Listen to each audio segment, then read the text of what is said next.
We have a guy on the phone right now for a second date named Trent. And Trent got a text from the girl he went out with that would put fear into the hearts of single men everywhere. Oh, no. She texted him and admitted, Trent, I'm late. Oh, no! So, Crazy scared. Wait, that's what you guys go to? Don't answer. Trent, Block. Do I not mean, reply. congratulations on the new addition. What? But, wow, what a way to start a relationship. I mean, First date?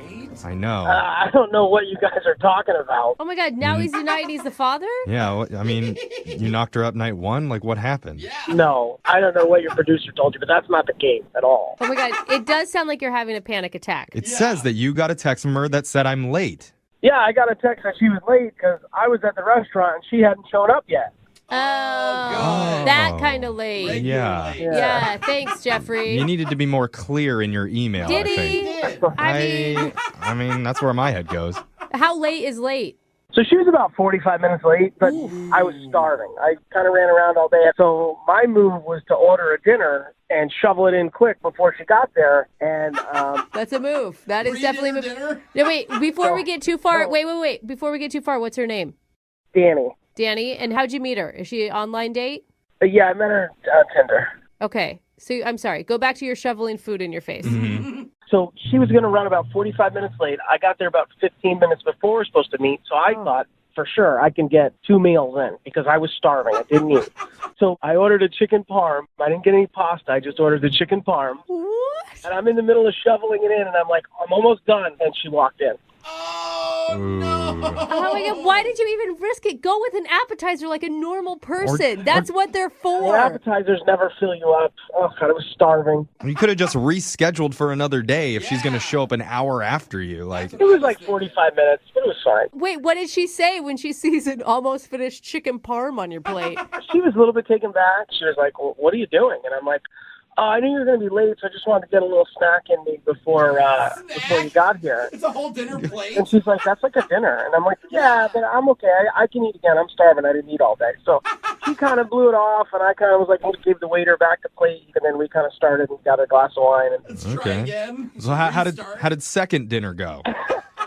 good. I had a risotto with some scallops. Oh my God, you really honestly ate another meal? Yeah, I didn't have a lot of risotto, but I did enjoy the scallops. That is, I will say, I'll give you props. That is dedication to the date because I'm not even a woman who like worries about like ordering a salad or whatever.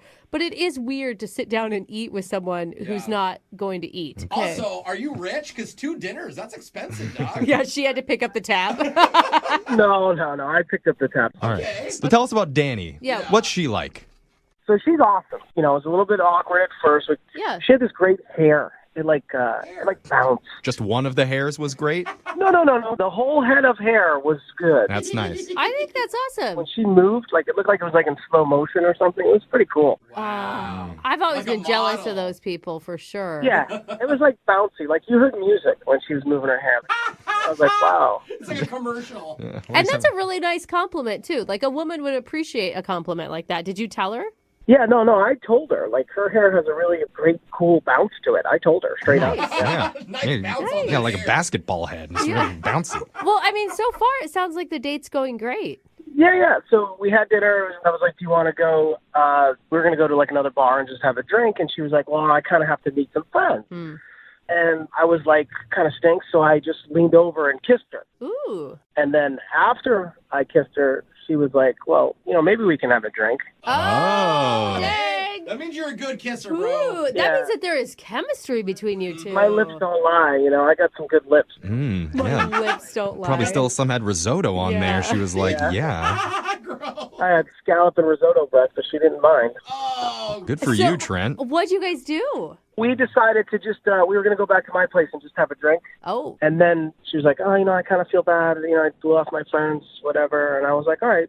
It was our first date, so I didn't want to push too much. And Right. I was pretty happy that we kissed and I got her back to my place. So I was like, this is going to work, eventually or soon. Yeah. And she was like, I'm going to go meet up with my friend. And then I was like, well, let's get together again. She's like, absolutely. And now I'm out in Never Never Land. I haven't heard from her. what? Then That is nothing? crazy. That sounds great. I don't know. I was thinking maybe because the 2 dinners, but I thought we got past that. And then I brought her back to my place, so maybe it was messy. You have to be really dirty to turn a woman off. I get Like girls at my like place. moldy dishes dirty. No. I got a dishwasher. No. Okay. All right, so how many times have you tried to get a hold of her since your date? 3 or 4. Dude, that's a bummer, too. Like, I want you to have another date. Yeah, me too. So here's what we're going to do. We're going to play a song. We'll come back. Maybe you can squeeze a meal in before we come back. I will. And Have then some hard-boiled eggs on me. perfect. All right, stuff them all in there, and then we'll call Danny for you and try and get a second date, okay? Perfect. All right, hold on. Just tuning in for today's second date, we've got Trent on the phone. And Trent's pretty much the manliest dude we've ever had on this show. Really? He can pack away 2 dinners in a single sitting. He appreciates a good bouncy set of hair. Oh. And he can make a woman ditch her friends with one steamy hot kiss. That's true. When you put it that way, Jeffrey, you bring up very good points. Right? I can practically smell the testosterone coming through the phone, Trent. Yeah. You're not wrong. You know. Smells like a T-bone steak deep fried in motor oil. That sounds lip-smacking great. Oh, my God. Oh, there it There's is. too much chest hair in this room for me to handle right now. Hey, Trent, what do you think it is? Why do you think she's not calling you? It can't be the double dinner because she came back to my place, so she got through that. But, I mean, I guess my place must have had to have been dirty or something. I think that may be why. I think you're right. I mean, it wasn't the kiss. Yeah, but there wasn't another kiss after that. Not a good sign. It's very confusing. Okay, so well, let's find out. yeah, let's figure out what the real answer is. We're going to dial the phone number for you right now, okay? Right? All right, here we go.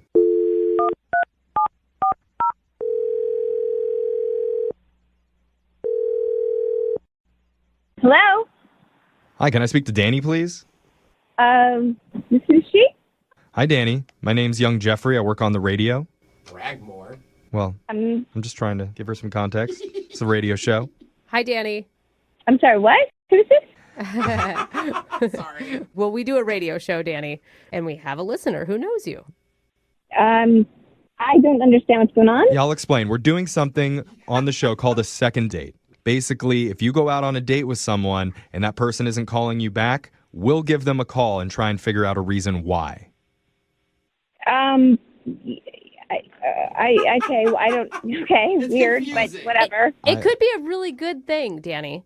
Because we're calling on behalf of one of our listeners named Trent. Uh-huh. Uh-huh. That's not good. Wait, so this is the radio. Yep, just catching on now. And Trent contacted us, and now we're contacting you to figure out why you're not calling him back. Did you like him? You know what? I feel like really weird right now.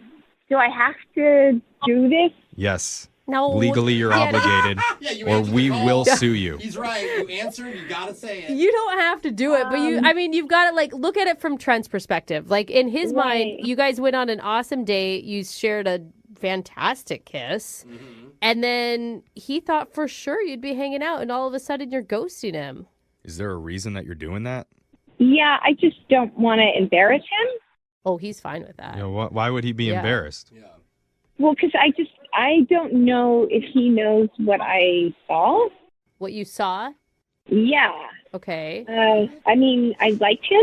I don't know if you know what we did, you know. I don't know if we know what he knows that he told us that we don't know. Okay. But I know that we want to know. Yes. I mean, I think, Danny, what you need to understand is Trent listens to our show, and he knows that sometimes there's like embarrassing information that's revealed during our second dates. Right. So he's prepared to Okay. hear whatever. I mean, I liked him, like I said, and I mean, we kissed, but I saw something at his place that I don't want to talk about. It was really scary to me. Scary? Yeah, it really freaked me out, and You have a ghost? you know, Oh, a ghost. well, you know, usually if I go back to somebody's place, I excuse myself to the restroom first so I can scout it out. It's sort of like what I like to do. And not that I'm a snooper, but it's just important for me to get like the lay of the land and get to know like, okay, what's this person about? What kind of medications are they on? What diseases do they have? Yeah, for sure. So you snooped and you must have found something. What'd you find? I walked by his bedroom and he had 3 tripods set up around his bed. Like cameras? Yeah, like tripods for cameras. What? Like it was some really really, really freaky. Yeah, set it up around his bed? Yo, one is a lot. So I was just like, you know what? Let me get the F out of there. Because I don't know if it's like he's involved in like the adult film industry or whatever, but... And what, that would be a turnoff to you? Yes, Jeffrey. Well, I But don't know. my girlfriends were like, run. Yeah, I agree. I would tell you to get the hell out, too. 3 tripods? Even weirder, what if it Yeah, isn't 3. kinky? Like, what else could he be doing in his bedroom? Exactly. I'm like, why do you have 3 tripods? So it just, I was like, you know, I'm not into freaky weird like that, and I'm out of there. So I was really polite, and I got out of there. Ooh. I don't blame you at all. Well, Dude, come on. don't you think there could be an explanation? Eh. I don't even need to know it. It just freaks me out, and I'm like, nope, that's it. That's the Yeah. end of that. Yeah. All right. Well, Danny, maybe you don't want to know, but I know everybody in this room wants to. Oh, so man. I'm just going to tell you that he is on the other line listening. And Hey, what's up, Danny? It's Trent.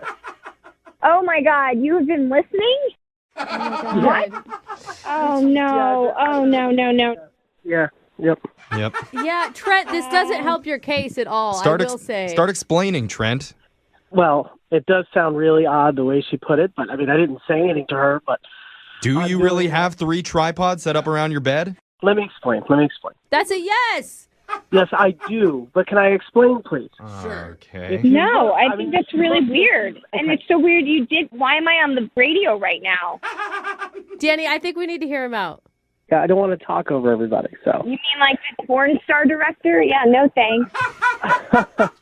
Hold on. Go ahead. It's your turn, bro. Trent. Thank you. I appreciate it. Now, if she asked me or looked specifically at the things, one camera's pointed at the alarm clock. One camera's pointing at the light. One camera's pointing at about the area where my head is, where I sleep, because I'm doing a documentary on sleep. Oh, come on. So a porn guy wouldn't have a camera pointing at a clock or a lamp and then a pillowcase. Oh, yeah, you would know, wouldn't you, Trent? Yeah. You know exactly what a porn guy would have. Well, hold on. That does make Please. sense. You just automatically believe him? So if I was filming movies, would I want to bring her back to my house? If you're filming adult movies, that's exactly why you would want to bring her back to your house. Oh, God. It's not the case at all. I'm doing a sleep study, and I'm can filming see it. that. It's like my own documentary. Oh, that whole time we were talking, and I was asking, like, what else are you involved in? What else do you like to do? And you never once said, oh, I'm doing a docu-series on sleep patterns or whatever you just said.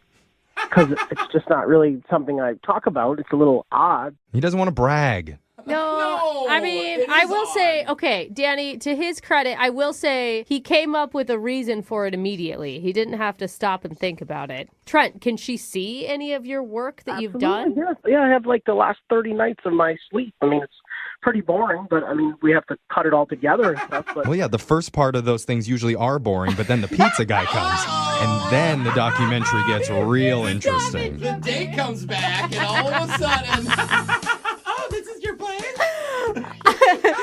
Danny. Yeah, I don't really know if I get that or buy all that. Danny, listen, I I'll show you. I'll show you the project. Like, Oh. I'm not the pervert like you guys are portraying me to be. No, Yeah, Danny, he'll show you his project if you show him yours. that's not what he Jeff means. is not helping. So, Danny, I think Trent does sound like a pretty legit guy. I think everybody in this room believes Trent. I think that you need to give him a second shot. Yeah, I don't know, man. I'm not sure about this. Well, maybe you should watch his porn actor docuseries, and you can tell whether or not you want to do it. Okay, you know what? I think I'm out. No, he's joking. Jeff's joking. Stop, Jeff. Danny. I can't stop myself. I'm just too dang funny. Stop. Danny, it's a sleep documentary. Come on, if Trent emails you the link to see whatever boring video he's doing, he's obviously not making money for a reason, And they're okay? dating. All right. If he sends me the link and if it's like on Vimeo or something, and I'll watch it, that's what he's really been doing. I could do that. So, if you're willing to, we will pay for you guys to go out on a second date, and you can watch the documentary together. I will watch it, and then I will decide if I'll do the date. Oh, okay. But if the documentary goes well, we want royalties off that thing, too. Yeah, dude, I'm down for that. Gross, do not give me any credits in it. I don't want any credits. I'm trying to sleep. Let's do this. I want a guest appearance. No, Danny, I really want you to watch the film. I'll give it a shot. Trent's probably freaking out right now, thinking like, damn, I gotta get home and film myself sleeping for 3 hours so I can send it to her.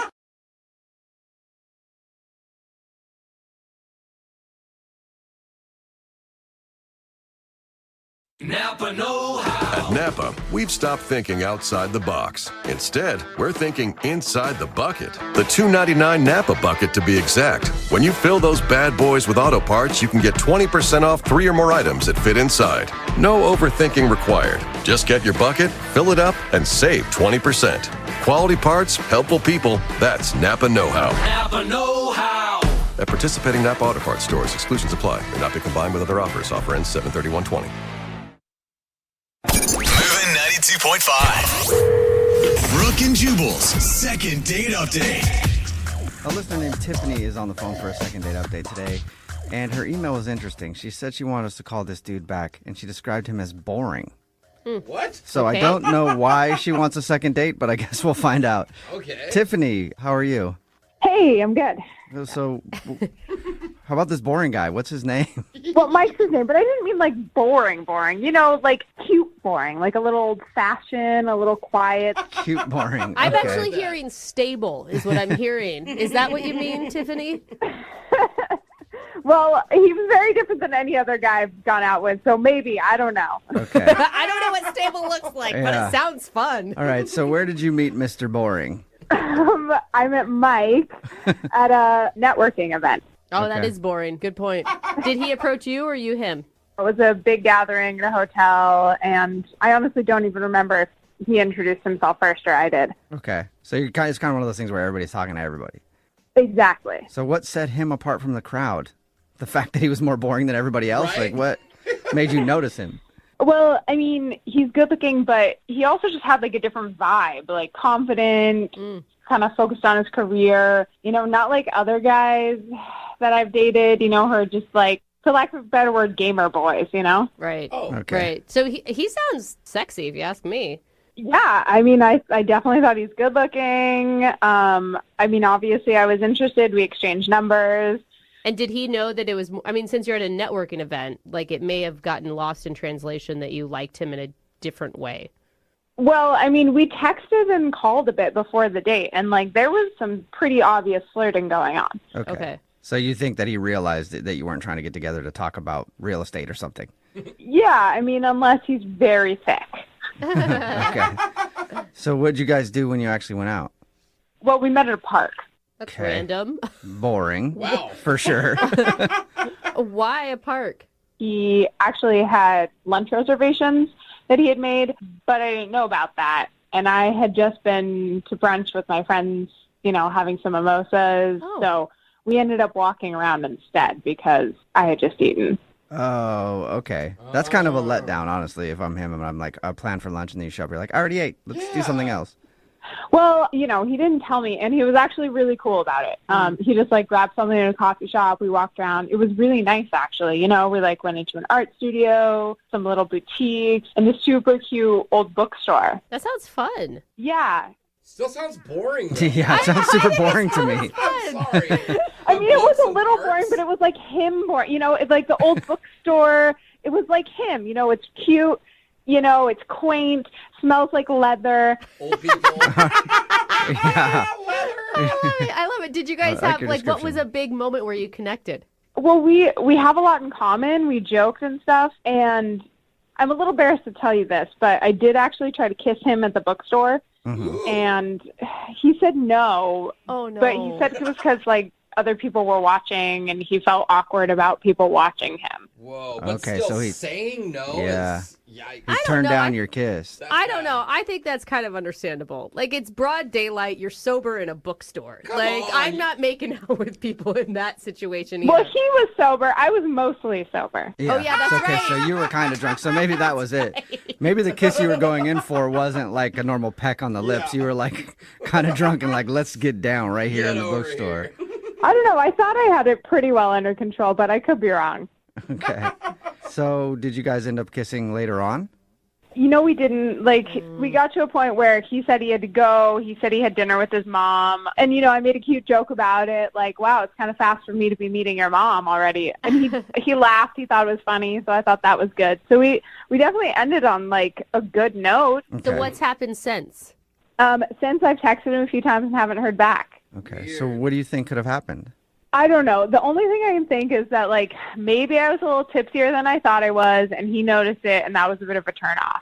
Okay. So I felt like he was, walking his drunk friend around town for a little while. Listen, it's not like he was force-feeding me water and bread or something. Okay, that's good. Yeah. You were, totally hammered at least. But, yeah, that's the only thing I can really think of. Otherwise, it seemed like we had a good time. Okay. All right, well, we'll play a song and then come back and call him and get your second date update, all right?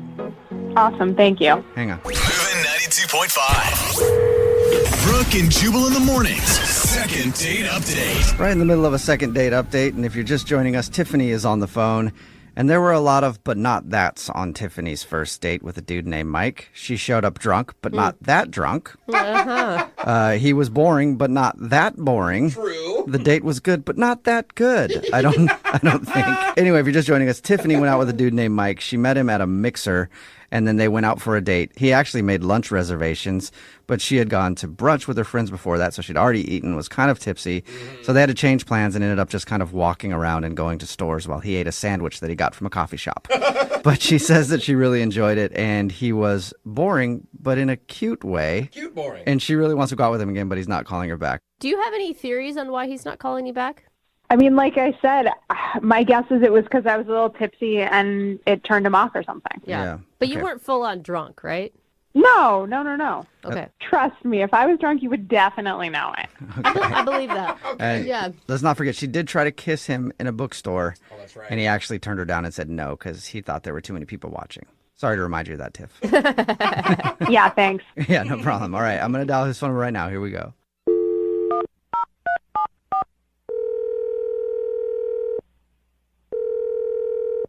Hello, Hi, may I speak to Mike, please?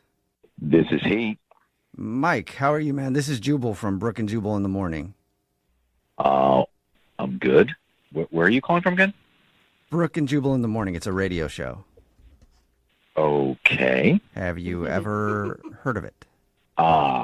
Don't kill me, but no. Okay. Sorry. Also, before we get into this, I would like to compliment you on your deep voice, sir. I was thinking Very nice that. voice. Thank you very much. Yeah, We're no in a problem. voice industry. Yeah. It's very satisfactory, though. Yeah. Satisfying is what I mean. It's very satisfying. Okay.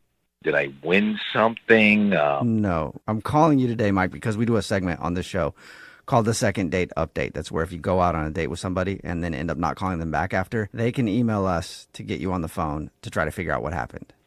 Okay. Yeah, have you gone out on a date with anybody that you can think of that might want to call you, like that you haven't been getting back to? Now that I think of it, potentially, is this, oh my God, Tiffany? Yes. Congratulations. You got it right. Oh, God. Yeah. Sounds like you've been trying to forget Tiffany. Tiffany emailed us and told us a little bit about your date. She also right. said that you're not texting or calling her back, and she wants to know why. Well, I mean, is this on the radio? It will be, yeah. Why? Are you going to say something inappropriate or mean? Like, it sounds No, like your date was pretty tame. Yeah, no, it was tame. I mean, the whole thing was kind of weird in that I didn't realize it at first when I had met her, but there's like a big age difference. What's the age difference? Well, when I had first met her, I thought she was older. Okay. I mean, she looks like she's in her mid-30s, actually, but... What? Hello?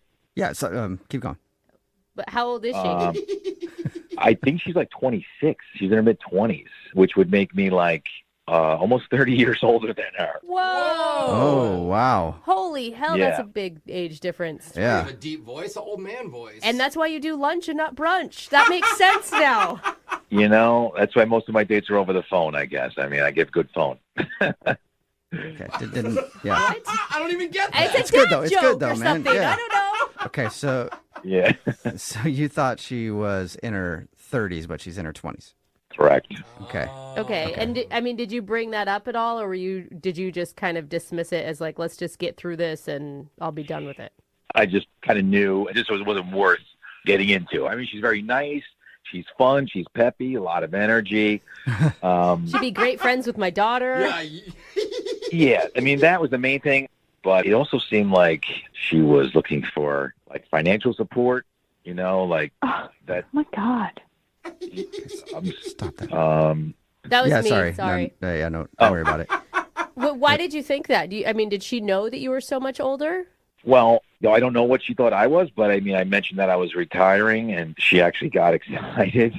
She got excited about you retiring, so she definitely, Yeah, like, she's like, so where would you take me? You know, like that kind of thing. Okay. You know, so I just it kind of seemed like it wasn't really going all for the right reasons kind of thing, so. So you think she was just looking for a sugar daddy? Yeah, I mean, that's kind of what it seemed like. Okay. Okay, do I get to talk now? Do I get to chime in? I think you've been trying. Yeah. Hello? Hey, Mike.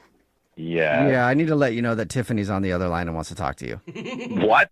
She's been listening to the whole thing. She's been trying to chime in, too. Tiffany, you're not doing very good at being quiet. I'm sorry, but come on. He thought I was in my mid-30s? What? How?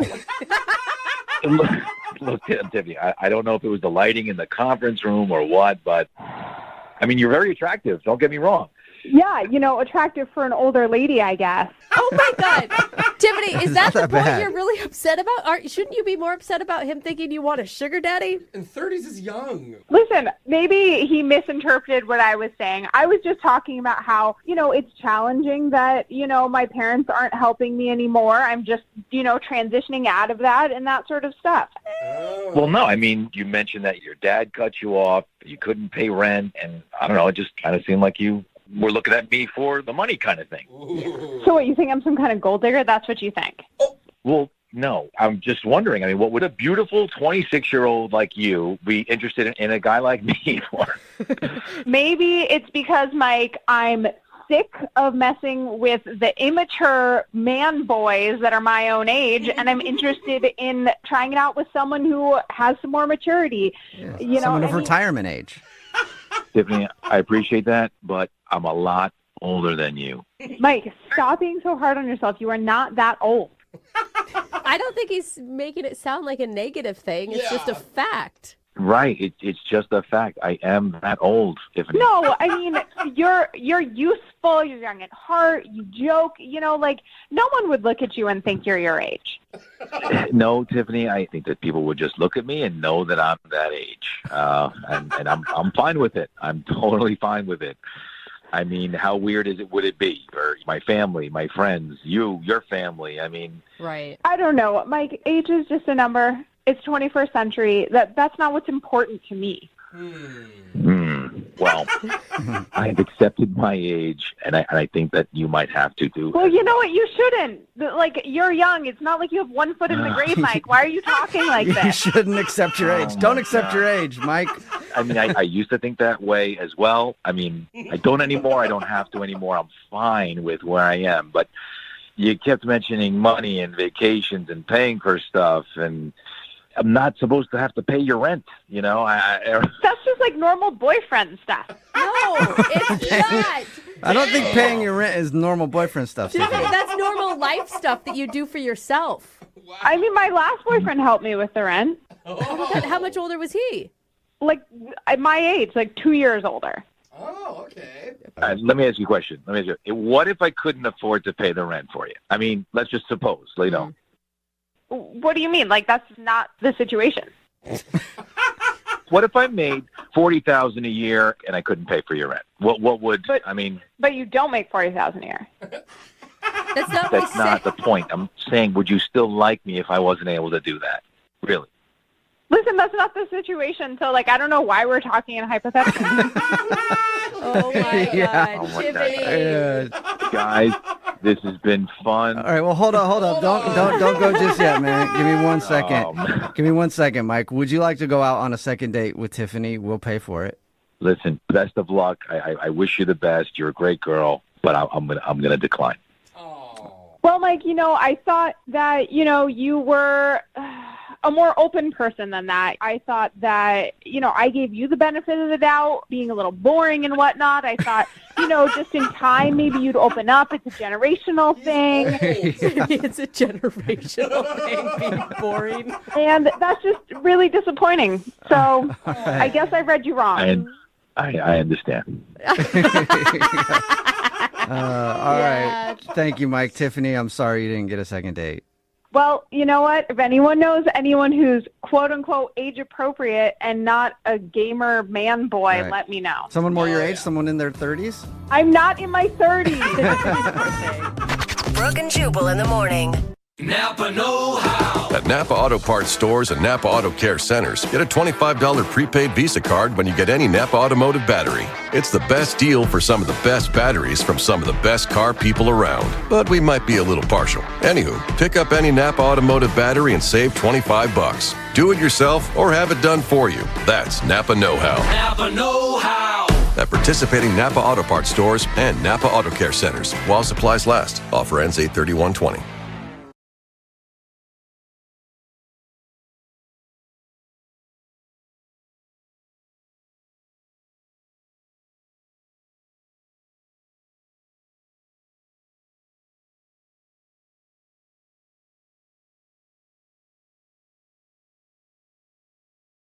Moving 92.5. Brooke and Jubal's second date update.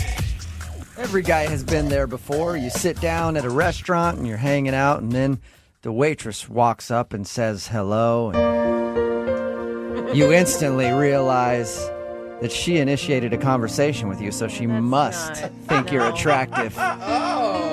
So you throw her some smooth lines like, yeah, I'll take an electric lemonade, and you keep those coming, and there's a big tip in your future. Just let them know that you're a power player. And a bad boy. Yeah. And then when you sign the bill, you leave like a 26% tip to let her know You stop that it. you are making the big dough. Yeah. And then you write your phone number on the receipt so she can call you later, and you two can go out for a romantic evening. God, how could she say no to that? Exactly. And that's exactly what happened to Mary Ellen, who's on the phone right now. She was serving a table, and some dude hit her up, and now he's not calling her back, and she's wondering why. You actually fell for that?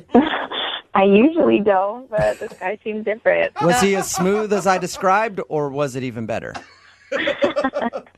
He was a little less smooth than that. A little less smooth. Yeah, he didn't drop the electric lemonade thing, did he? No, definitely not. That gets the servers every single time. Yeah, man. You stop it with your sugary drinks. So your email said that this guy was actually somebody who you waited on. How did that go down? How do you get your number? So he was super cool and definitely different than all the other creepy dudes that hit on me at the bar. What's his name, by the way? Tommy. Tommy, okay. And you're at a bar while all this is happening. Yes, I cocktail waitress at a bar, and he was at one of my bar tables where I was serving food and drink. Oh, awesome. So did he actually ask you for your phone number, or did he try the thing of like leaving it on the receipt?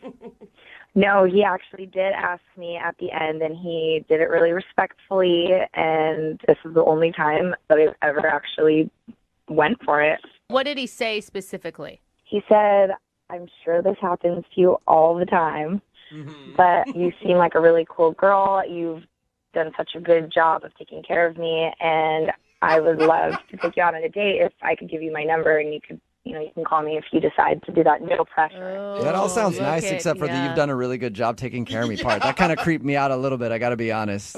No, it wasn't like that. It wasn't creepy. Okay. Yeah, it was like, it was his turn to take care of her for a night, is the way I read it. Okay. Plus, he dropped in that nice compliment in the beginning about how this must happen to you all the time because you're so sexy.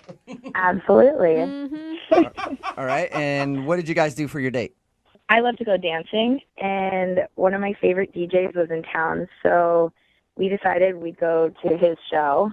And, which I was really excited about.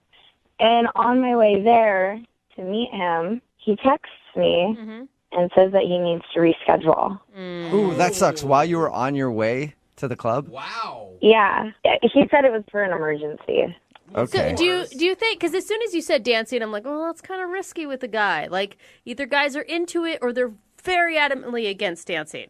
I know that. I realize that about guys. And when we were trying to decide what we were going to do, he let me choose. And I said, well, I really like to dance. Is that something you like to do? He said he loves to dance. Oh, good. So he said he actually liked it, but then he canceled on you right before you got there. Yeah. I'm surprised you even want to do a second date update with him. Well, I haven't even told you the worst part, you guys. We set up a second date, and he canceled. What? He canceled on you Like, twice? last minute? Yeah, twice. And you still want to call him? I don't know. There was something about him. There was something different the day that I served him, and then the next time we spoke over the phone, it was just a really good conversation, and he just didn't seem like other guys. He is hot, isn't he? He's really hot. He's hot. Okay, but listen, are you the only one in this conversation right now that believes that maybe he actually had two emergencies? You know, I thought about that. That dawned on me. I don't know if maybe he's got a girlfriend or a wife. Like, I don't know. I'd like to get to the bottom of it. I'd like to know, and I don't understand why he wouldn't just say something or, not pursue me. You just want to find out why he's blown you off twice. Something's up. Yeah. Okay. It's rude. How did you respond to him after he ditched you the second time? The second time he canceled on me, he did give me a day in advance notice. So, Oh, that's nice. No wonder. Oh, Yeah. Jubal. yeah. No wonder you want to call him. Gentlemen. I was annoyed, but at least I wasn't on my way there and hadn't wasted my time. Yeah. Right. So, and you haven't heard from him since he canceled that second time? We've texted back and forth a couple times, just like really short words. And I just want to get to the bottom of this. I want to know if there's another woman in the picture or what his deal is. Okay. Well, we'll play a song, come back, call him, and get your second date update, all right? Great, thank you. Okay, that's before, I'm going to cancel on you right before we do it. Just, so that- just hang on, okay? Moving 92.5. Brooke and Jubal in the mornings. Second date update. I'm about to use some very strong language. Uh-oh. So be prepared. Okay. I am baffled. Stop it. Yeah. No. Befuddled. Almost. Yeah. That's the strong You didn't tell me to close my ears. I'm Jubal. sorry. I just had to say it. Very confused about why the girl for the second date update today is not getting a call back. Her name is Mary Ellen. She's actually on the phone. And Mary Ellen, I'm sorry you had to hear that. It's okay. Yeah, but I just don't get it. If you're just tuning in, Mary Ellen works at a bar. She gets hit on all the time by dudes, which happens. Yeah. And normally she turns them down, but she actually said yes to a guy named Tommy. And they'd been texting back and forth to go out on a date. But twice he's blown her off. Wow. One, when she was on the way to the date. Yeah. She wanted to go dancing. Some DJ that she really likes was in town, and he texted her right before saying, I'm not going to make it. And the other time was they scheduled a makeup date, and he canceled the day before. So she's wondering why he would cancel on her. And I'm wondering the same thing. How does a cute waitress get blown off twice and then still want to do a second date update? It's all Well, turned that around. probably makes her feel better, Jubal. That's what's confusing me so much, Mary Ellen. Yeah, me too. I'm confused. I just want to get to the bottom of it. Now, and you sound pretty pessimistic. Like you were saying, maybe he's married. I mean, what if he actually has a legit excuse? You do want to go out with him, right? I mean, yeah, I do want to go out with him as long as he doesn't cancel on me a third time. Oh, that is a good point. All right, well, if you guys agree to a second date after this whole thing, we'll make sure it happens right now. We won't let him off the phone until you two are together in the same space, okay? Yeah, that sounds like a good plan. Okay. Well, here I go. I'm going to dial his phone number right now. Okay.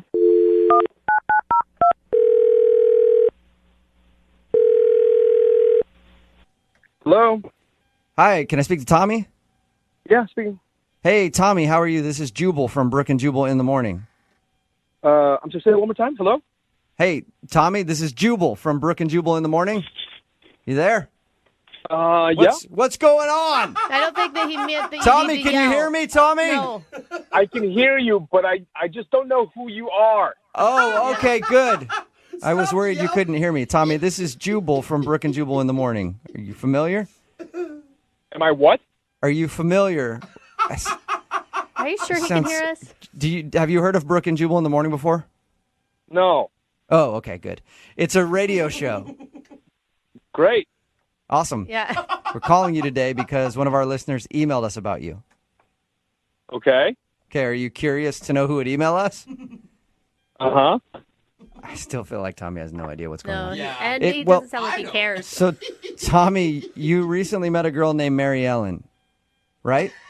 Yes, Yes. I did. Why? How do you know that? Well, I know that because Mary Ellen emailed us to see if we could get a hold of you because apparently you've scheduled a date with her twice now and blown her off each time. Okay, is that what she said? That's what she said. Yeah. And so we're getting you on the phone to find out why you keep blowing her off. To be honest with you, I've just been really conflicted about it. And why is that? She thinks, just so you know, that you're probably either married or have a girlfriend. No, I am Wait. not. Is that a nervous laugh because you're lying to us, or is that a nervous laugh because you're surprised she thinks that? No, I swear to God, I definitely don't have a girlfriend or a wife. Okay. That's a so good start. We got that out of the way. Why won't you go out on a date with her then? Why do you keep scheduling and then bailing? It's my own insecurity, to be honest with you. I just didn't feel comfortable with it when I thought about it. Male pattern baldness? Is that what it is? Hey, women are okay with that. No, I'm not balding. Okay. Okay. Oh, you said insecure, and that's instantly where I went. I was like, he's got to be balding. No, that is not the case. Oh. How can you be insecure? You're the guy that walks into a bar, asks a hot bartender out, and she actually says yes to you out of the thousands of guys that hit on her all the time. To tell you the truth, I'm not usually that impulsive, and I only did that because I really was drawn to her. Mary Ellen is really interesting. She's really lovely, and I thought she was great, and I still think she's great. Sounds like the kind of girl that you want to blow off while she's on the way to a club to meet you. Usually when you describe somebody like that, you're like, I can't wait until they just get right to the door of where we're supposed to have a date and then tell them I'm not showing up. Listen, in all sincerity, I know that in the end she probably wouldn't be happy with this. Why? So, what is wrong with you? all right, so you want to hear the whole truth then? Yeah, that'd be great. I'm assuming she probably does too. We talked on the phone for quite a while the night that we met, and it was great. It was a really wonderful conversation. And after I got off the phone with her, I looked her up on social media, and I thought she was a lot older than she actually is. Okay. She's 23. All right. Okay, what's wrong with that? It's kind of young. How old are you? I'm 42, and I'm divorced in a couple of years. Okay, so you're almost 20 years older than her. Yeah. And that bothers you? Yeah, some girls like Most guys are like, what's the issue? yeah, jackpot. It's not me, it's for her. I don't want to do that to her, if that makes any sense. You don't want her to date a geriatric. Yeah, in so many words. Thank you, yes. But come on, I mean, shouldn't you leave that up to her? She's going to have to explain this to, her friends that we go out with and her family, like meeting her parents. Like, I never for a million years thought that I would ever be that guy, that gets the parents. I can see what you mean there a little bit. It would be awkward to be 20 years older than the girl that you're dating and be like, okay, I've officially become like midlife crisis man. Yeah, but if you guys have a real connection and you think that she's sophisticated and intelligent, then why not? I think that's kind of a simple way of looking at it, and it is really a lot more complicated than that, especially on my end, Okay, wouldn't you be curious to find out what she thinks? Not really. I'm not exactly proud to be in this situation. I think she's just kind of going to mock and ridicule me. Can you guys just tell her? Okay.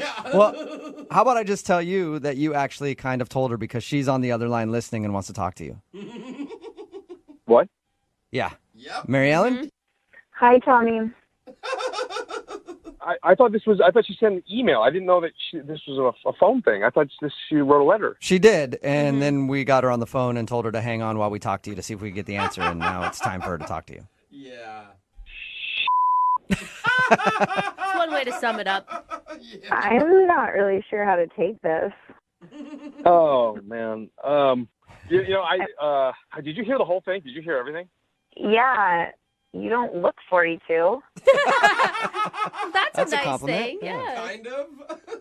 You don't look 23 Wait a minute. at all. I don't know how to take that. I mean, you said I look a lot older. No, What does a lot older no. mean? No, I didn't mean like you look old. I mean you look like a woman. Oh, Whoa. you look like you've been Hey. experienced, Yeah. Mary Ellen. A real woman. Okay. I just mean you look more mature, not and you sound more mature. I didn't mean to think that you look like some old broad. I'm not saying that at all. No, you're amazing and you're beautiful, actually. And when I was 23, you would be the one I would have dreamt about. I tell you what, Mary Ellen, if I were 20 years younger, the things we'd do. You Mary weren't even Ellen- born. Does it bother you that he's 42? I mean, I'm just surprised that he wouldn't have told me that ahead of time. In all fairness, I didn't think I had to. Like, I had no idea. I mean, like, when you looked me up on social media and you found that out, you could have texted me or said something, like given me the respect at least to say something so that I'm not sitting here wondering and trying to figure out what's going on. I'm sorry. I've never been in this situation, and I honestly was really desperate to avoid having this conversation because it's really Oh my awkward. God. Here But we are. wasn't it kind of a clue when she said her favorite DJ was in town and she wanted to go dancing that she wasn't 35? All right, so now you know why I wanted to cancel. Oh. All right. So you're like, who's this Tiesto guy? I knew, like, if I was going to go there that night, that I was just going to embarrass myself. Hey, man. Like, this doesn't sound like Jimmy Buffett at all. Raise the This roof. is terrible. I'm not that old. Come on. Tommy, you're not a parrot head? A parrot head. No, he's more of a Grateful Dead guy. I just wish that you would have given me the option and the choice of whether or not I wanted to go out on a date with you because of your age. Well, Tommy, how about this? Would you like to go out on a second date with Mary Ellen? We will pay for it. Come on, what could it hurt? You know what, though? She can't really make this decision. And I don't mean this to say in any condescending way, but you don't know what I know. Like, I know what you're going to discover. You're going to discover that I go to bed really early compared to you. You're going to discover that I like going to bed at 9 o'clock at night. And, Can I interject here for a second? and I Honestly, can't drink. Oh, sorry, go ahead. sorry to interrupt you. I don't know if I want to go on a second date anymore. Really? Whoa. Yeah, after listening to all this, like, you can't make the decision for me, and you think you've got it all figured out, and if that's the case, I don't want to deal with that anyways. That's a good... It kind of sounds like we're gotta listening to a respect that. daughter and her dad argue. You don't know how I feel. I know everything. You think you know everything. This is awesome. Oh, my dad is in his 40s, so that's one thing. Oh, my God. This just keeps getting better. Brooke and Jubal in the morning. Text in at 78592. This guy's an idiot. I'm 46 and not old. Yeah. He's an idiot. You know, you're not old to 42-year-olds. Yeah. Talking about today's second date update. If you missed it, Mary Ellen wanted to call a guy named Tommy. She was actually waiting on him, and he asked for her phone number. She gave it to him. They went out on a date. The reason he wasn't calling back was because on the date, he found out that she was actually 23. Yeah. He thought she was older, and he's in his 40s. So he felt like she was too young to date him. Wow. Yeah. Which is strange because normally it goes the other way. Yeah. Like a 40-something-year-old dude gets to go out with a 23-year-old, and they're like, yeah, I'm the man. Totally. Dude, it's so gross when they act that way, though. Yeah. he was really condescending to her, though. Like, you don't know what you want. Yeah, he really was at the end. Not Yeah, trying, though. I know, but she was an intelligent woman. Like, she can make her own decisions. Yeah, she sounded like she was put together and Right. and was like, yeah, I don't mind dating a 40-something-year-old until the end of it after he said that. Like, look, I can't make the decision for you, but I've got to tell you, you don't know what you want. She's like, yeah, screw you. Yeah. Remember, if you want to do a second date update, all you have to do is email the show, and we will call the person who didn't call you back. Moving 92.5. Brooke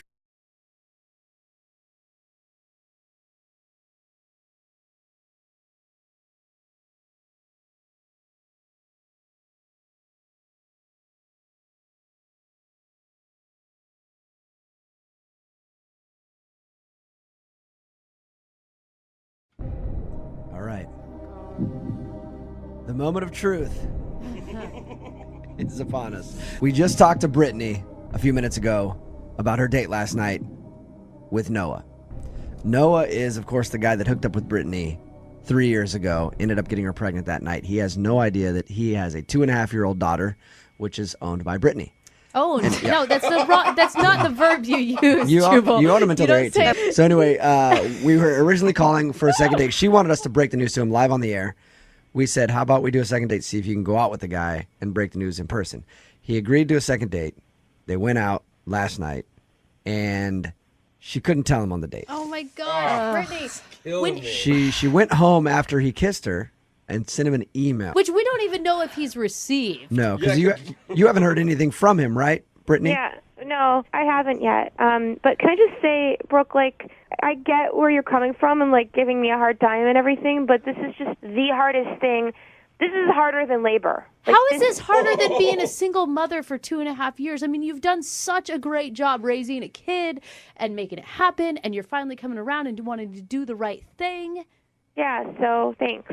Yeah. At this I point, agree. honestly, This would be incredibly hard. Right, of It's going to course. change. No It's one going to is saying change it's his easy. life. There's no easy way to do this. no one is saying it's easy. I know. All right, Brittany, we're going to call him right now, and I guess I'm just going to ask him how the date went. Brittany, you ready to call him? Mm-hmm. Okay. I guess. Oh, Brittany.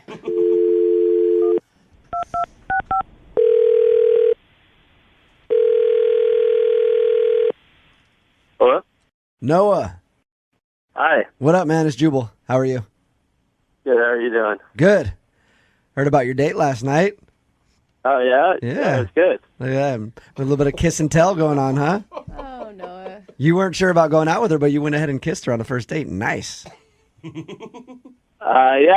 I mean, it is for the moment decision. Right. It's a good thing you were reading the signals correctly there, you know? Yeah, I hope so. Noah, what'd you think when she started crying? Did that weird you out? No, I mean, at first I was just kind of confused. I mean, I guess, like, because it's, like, for, like, 3 years and all that, so I thought maybe it was just, like, a lot of stuff.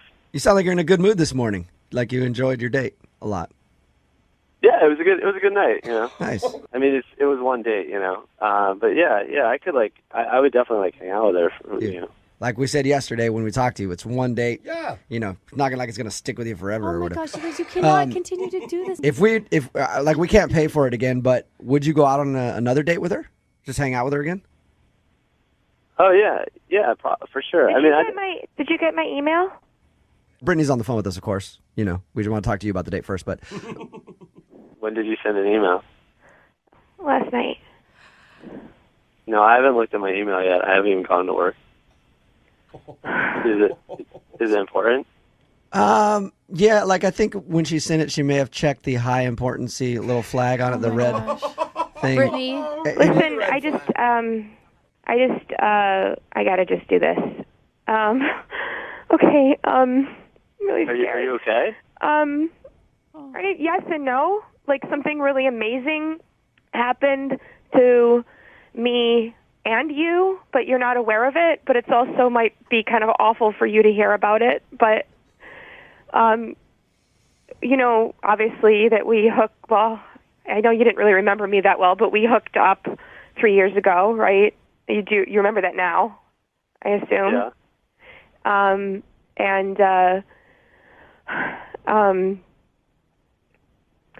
You have a daughter.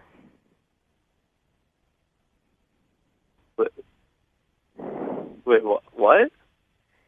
I got pregnant. I didn't realize. I was so busy. I kind of didn't realize it for a few months, and had already kind of not responded to your text. My parents like super conservative and stuff, and they convinced me to go back to live with them and not to tell you, since I hardly knew you, and I stupidly went along with what they were saying. And we have like an amazing daughter, and she's incredible, and I don't want her to grow up without a dad. And you're really great. And I mean, even if you hate me, I hope that you can be her dad at some point. Oh, Brittany. Brittany, I'm so proud of you. What? Is this like a really disgustingly sick prank or something? No, this is not a joke at all. No. Brittany emailed us initially to do a second date on you, just to break the news that she has your 2.5-year-old baby daughter. And we decided to try to just get you guys to go out so she could do it in person. She tried so hard, Noah. She couldn't do it last night, and she sent you an email. There's an email in your inbox with like all the information. If you want want to do like a DNA test or whatever, I totally get like it will be yours because I wasn't with anyone else in that time period. But I understand if you want to do that, it will definitely be yours. Well, I don't. That's okay. What do you say?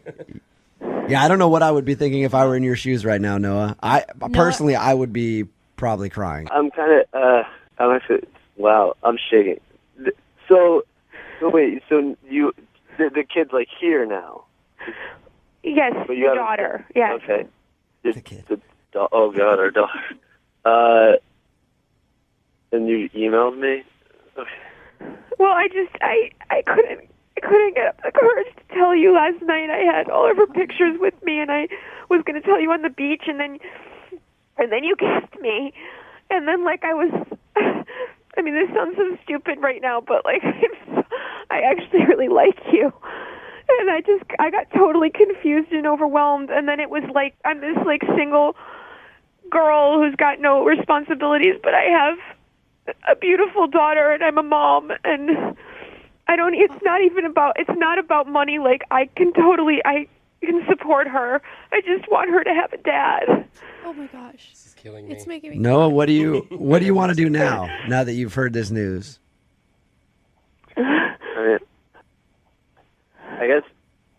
I guess we should meet, figure it out. Yeah. Noah, you're such a good person. It's kind of important you should meet. Yeah. I'm like a little like shocked. Noah, how about this? I said earlier, obviously we can't pay for you guys to hang out again, but we'll pay for your dinner. And we could even make it a place that's, kid friendly, so she can bring along Play pit, yay. Maybe the we little take, one. maybe we do it Whole once- family dinner, huh? I'll pay for it. Another date for you guys. Obviously, you have some things to discuss that are a little less than surface, like, hey, what have you been up to lately? Type things. Yeah. Should I bring her, or do you want to wait for the test? Or it doesn't take very long to do the test nowadays. You can just go to like. What if that's the first date? I'll pay for it. Oh, Jubal. Okay, what? You guys will get together, obviously, talk about what you got to talk about, take whatever test you got to take, and then we'll talk to you next week, if we can, and get an update on the whole situation. Is that okay with both of you guys? Yeah, well, it's okay with me. Noah? Yeah, sure. Brooke and Jubal in the morning. Well, we said we'd get an update from them in a week, and 1 week turned into 3 years. Oops. Sorry about that. Our bad. But You got lazy. we finally have them on the phone. Welcome back to the show, you guys. Hey, how are you? I'm good. Hey, thanks a lot for having us. Oh How my you God, been? I'm freaking out that you're on the phone with us. How have you been? It's so weird to hear ourselves from 3 years ago. I mean, it sounded like we were kids then, didn't it, Noah? Yes, I feel like a shocked, very surprised kid, maybe. Noah was a kid. He didn't know yet that he was a dad. I know. That'll age you a lot in 3 years, I think. And Brittany, you were a kid that made me cry my eyes out. Me Oh my too. gosh. Just even Really? listening back, I cried again. Me too. What did your friends and family think when you guys did this? Oh my God. Well, I don't know for Noah because we didn't know each other that well yet. But for me, it was intense because even like at daycare, people had heard it and they recognized, they knew my name and they recognized my voice. So it was just a lot of attention. Some people were awesome and calling me and saying, "Do you need support? You're back in town. That's amazing. I'm so glad to know you're here." So what did you guys do? I mean, you guys met up. Did you meet your daughter, Noah, right away? Yeah, after the whole thing on the radio, we got on the phone again and we talked, and then the next day we went and we got together, and it was like a restaurant, and we met up, all three of us, and it was it was really, really like overwhelming, but also really awesome now that I think about it, because the minute that I got to hold her and meet her, it was like the best thing ever, and she was so awesome, and like it was just like I didn't want to let her go, but then at the same time I was like, who is this girl? Right. You know what I mean? Like, I'm holding this kid that I haven't known for about 3 years, and it's mine. I'm so emotional. Just even that made me cry again, Noah. People have been asking us, like, what's the status with you guys? Mm-hmm. Yeah. Oh well, the status is a little bit different now, 3 years later. But the first year it was co-parenting, and then there was some attraction going on. At least for me, Noah, there was attraction going on all the time. But I sort of held back, and then Noah said, let's start dating. Oh, Noah! Yeah. He didn't actually say, let's start dating. He just kissed me. I mean... That's bold. And that meant let's start dating. And yeah. I mean, I thought it was just a kiss, but then apparently Brittany was like, so we're dating now. He's like, I just wanted to do what got us to this in the first place. I don't know. That's actually exactly what he did, and I am now pregnant. What? Whoa. You guys are having another baby? Again? Yeah. Baby number 2. Wow. Man, you guys are potent together. Yeah, you are. Jeez. All right, so You sound like such good parents. congratulations. I guess there's another kid on the way. Yes. I'm actually really excited because I know about this one. You can actually be there. Yeah, that's cool. And can prepare for it. And he knows about all the bad things because I'm 13 weeks in, and it's been like 10 hours a day for me of nausea. Oh. And the whole time Noah's been like, man, this was so much easier the first time. Are you guys planning on getting married or anything? Or are you just going to just... I mean, we're just going to rush it all into one. Well, actually, we're not rushing it, but we decided we are going to get married. Nice. What? Oh, All my right. gosh. And our daughter's going to be the flower girl, so that's going to be adorable. Oh, my Okay, well, that's disappointing. What? Oh, my Well, I God. was hoping that I would be the flower girl, but whatever. That's fine, you guys. I mean, we played a big role in this whole thing, you know? You did. And you know what? We're sorry we didn't contact you like immediately after that, you know, we talked to you a few years ago, but we just wanted private time, so we wanted to figure this out on our own and not continually get people asking us what was going on, you know? No, that's I have fine. the biggest smile on my face right now for you, too. I feel like from the mess that started, you guys have really made such wonderful decisions in your relationship. Oh, my God. Now I'm crying, and it's probably because I'm pregnant. Oh, my God. Good luck, you two, and keep us updated on the future because our audience is really interested in the whole thing. Like, I can't tell you how often we get hounded asking for updates from you guys. Now you're going to be an old married couple, so nobody will care anymore. But Congratulations. Thank you. All right. Bye. It is the most crazy second date we've ever done. do we call it a second? I mean, It's I guess sort of a that's second what date. she asked for. I don't know. Brittany emailed us for a second date, asking us basically to call a guy that she hooked up with 3 years ago, and they had a baby together. He didn't know about it because she left the state and was forced by her parents and stuff not to say anything. So now she's got a 2.5-year-old baby girl, and the dude doesn't know. We called him yesterday to try to get him to go on a second date so that she could tell him in person. Which I applaud you for being brave enough to do that, Brittany. Thank you. How did the date go, Brittany? Well, I mean, first of all, thank you so much for doing all of this. And I know it's kind of, I know Brooke was like, I didn't really want to, so I appreciate it. I wanted you to tell him. I just didn't want to do it on air. So I'm really proud of you. I really am. I think that I could not put myself in your shoes. I don't know what you were feeling before you met Noah at a restaurant last night to drop the bomb on him. Yeah, I was pretty nervous, and my stomach was doing somersaults. Like, how do you even pick an outfit out for that? Yeah, I mean, seriously. What is the correct footwear for letting a dude know that he's got a 2.5-year-old daughter? Man. I wore a very sweet dress, actually. Look innocent. Look innocent. How'd you feel the moment you saw him? He walked in, I haven't seen him for 3 years. Did he look happy to see you? He looked kind of nervous, too. He had moved. At any point, are you thinking, I'm not going to do it, I'm going to back out? I think probably every other thought. Could you even hear a word he was saying while you guys were eating dinner? Or is that all you were thinking about? Like, when is the right moment to drop that bomb on him? Every time I look him in the eye, I had two feelings. One was, I guess I don't know what I'm allowed to say on the radio, but the word that starts with SH. Yeah. Or I was like, God, his eyes are so nice. You're like, I gotta tell him that I have his baby. I gotta tell him, but oh my God, he is dreamy. What was I talking about again? Well, there's a reason that I hooked up with him. Yeah. He's really attractive. Okay, so when did you do it? So I had these pictures on my phone of our daughter. Oh my gosh. Ready to show him. But I just kept it was just so everything was just so awkward. Yeah. So finally, that's when you take it out and show it to him and go, doesn't that nose look familiar? It's like looking into a mirror. See, but I'm not not like, you guys would be able to do that. I'm not like clever like that. Like I couldn't even think. You ate all dinner just sitting across from him without telling him. I couldn't get the courage up, and so we're walking, and I'm like, okay, I'm going to say it. I'm going to tell him, and then all of a sudden, and like I turn towards him, and he plants one on. He kissed me. Nice. He likes you again. Yeah. That's great, right? Like I got really nervous, and I thought, oh my God, it's so weird. Like it's almost like we just had a first kiss, but we have a baby together.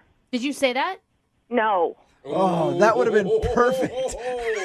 My heart just dropped. I thought that's what you said to him. I was like, wow. When you're really attracted to someone, they kiss you, and it like makes you like immediately you feel you feel stuff. You get like butterflies and you those feel tingly and feelings. you feel connected. And Yeah, and I guess like I laughed, and then my face must have looked weird. I don't know what. And he's like, "What's going on? What's wrong?" And I had this weird response because I was actually like I didn't know what to do, and so he pulled away, and I started crying. What? Oh, that's that's the way to make yourself look perfectly sane. Please tell Anytime me. I've ever kissed a woman, she just starts crying automatically. It's a good sign. So what did he do? Did he freak out at that point? No, I mean that's what made me really. I was just like, wow, this guy is. I'm glad my daughter has half his genes because he just like looked at me and he was like, "What's going on? What's wrong?" And he just looked sweet, and I said, "Well, I have a past, and I just feel really uncomfortable talking about it, and I'm really nervous." Oh, that ought to make him feel good. That's gosh. And he's like, "I'm here to listen. Like, you can tell me anything." awesome. Then I like looked at my phone, and I had to go back. The babysitter was going to leave. You're telling me, God. Brittany. So I couldn't like start the conversation then because I had to get back. I mean, it's like a 3-hour conversation. Brittany, maybe. I don't you know. didn't tell him. Well, so I didn't tell him, but then I got home and, I put my daughter to sleep and stuff and, and I was just thinking about Noah. And so I wrote him an email and I said everything on the email. Oh, You told him everything in an email. Sweet. That's one step down from text message. Good work. I was complimenting you on all of your courage. What the hell? I felt like I couldn't bring him out again and then do it then. And what if I, scared again? So, like, I just was like, I got to do it. But I don't even know. I haven't gotten an email back. I don't even know if he's seen it. I don't. You sent when did you send the email? Like, late last night, like, around midnight. Okay. What? And you haven't heard from him yet. No. Oh, my gosh. God. Brittany, This has made it worse. What did you just even say in the subject line? Oops, forgot to tell you something. All right, Brittany. Sit down, then open. Well, Brittany. we're going to play a song, come back, Oh. we'll get him on the phone, and then I guess ask him if you read your email. Oh, God. Okay. Okay, hold on.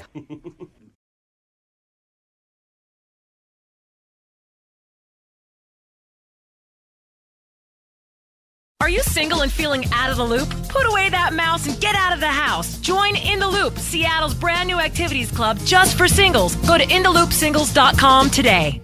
Moving 92.5. Brooke and Jubal's second date update. Whenever you see a guy out at a bar alone hitting on girls, it can go one of two ways. Either he's incredibly creepy and he's the guy at the bar that nobody wants to talk to, or he's very confident and it seems to work for him. I usually think the first is Yeah. normally true. Definitely but... usually the first one. Okay. Well, Matt, who's on the phone for a second date update today, was the alone guy in a bar. Oh. So that leads me to ask the question, Matt, which one are you? Are you incredibly creepy or are you confident? How'd that work? I don't think it has to be on either side. I think, okay, if I had to pick one, I'd say confident.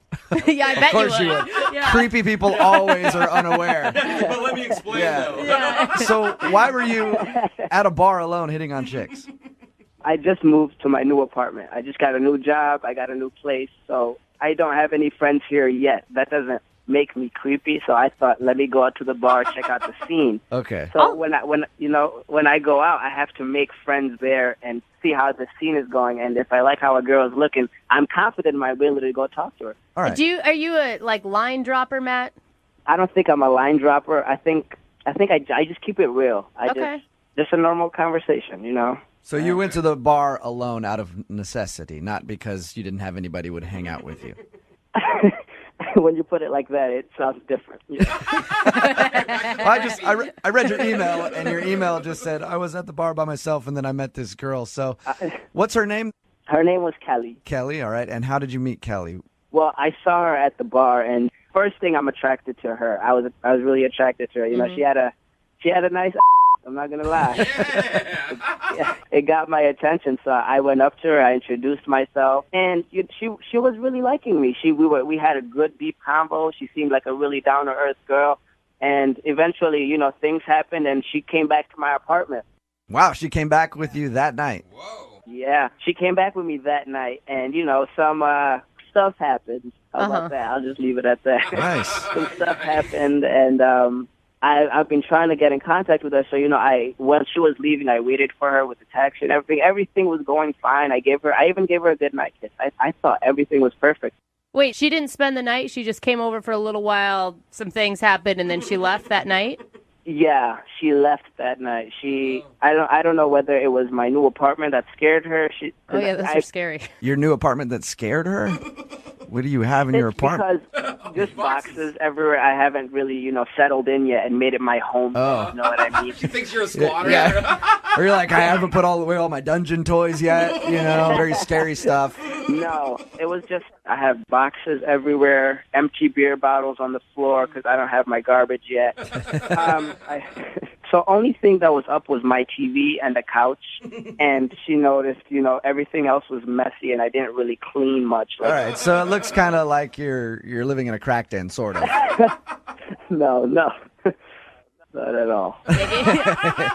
Does it smell okay? It smells good. It smells fine, unless I adjusted to it. So what did she say when she left? Well, we were sitting on the couch and kissing, and all of a sudden she backed off and said she has to go to work early. And I didn't know where that came from because we were having such a good time, and I would have loved if she stayed. Was it late? It was late. It was about 2 a.m. Okay. Now. That's not too bad. I mean, if you haven't started doing the other stuff yet, you might be like, well, I don't want to be up until like 4 or 5 in the morning when I have to work the next day. That's true. I wish it got there. I mean, is there a chance that maybe she sobered up and realized, I don't know, you weren't as good looking as she thought in the bar, or it happens. Well, I don't like to think of myself as an ugly guy. I think of myself as handsome, so I hope that's not it. Yeah, and have you tried to get a hold of her since that night? Yeah, I texted her the next day, actually, just a regular, hey, what's up? And she has not responded to me. At all? At all. And what was the last thing that she said to you? The last thing she said to me was goodbye. Okay. Well, I was just wondering if she sounded like she wanted to see you again, or did it feel like, hey, this is kind of like fun that we met and then messed around, but I don't want to have anything to do with you? She gave me the vibe that she would actually talk to me again. That's what hurts. So what do you think it is then? I think it was my apartment. I think I should have cleaned up more. Okay.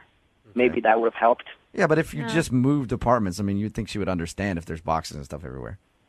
That's what I thought. I'm not sure. I don't know what it is. Yeah.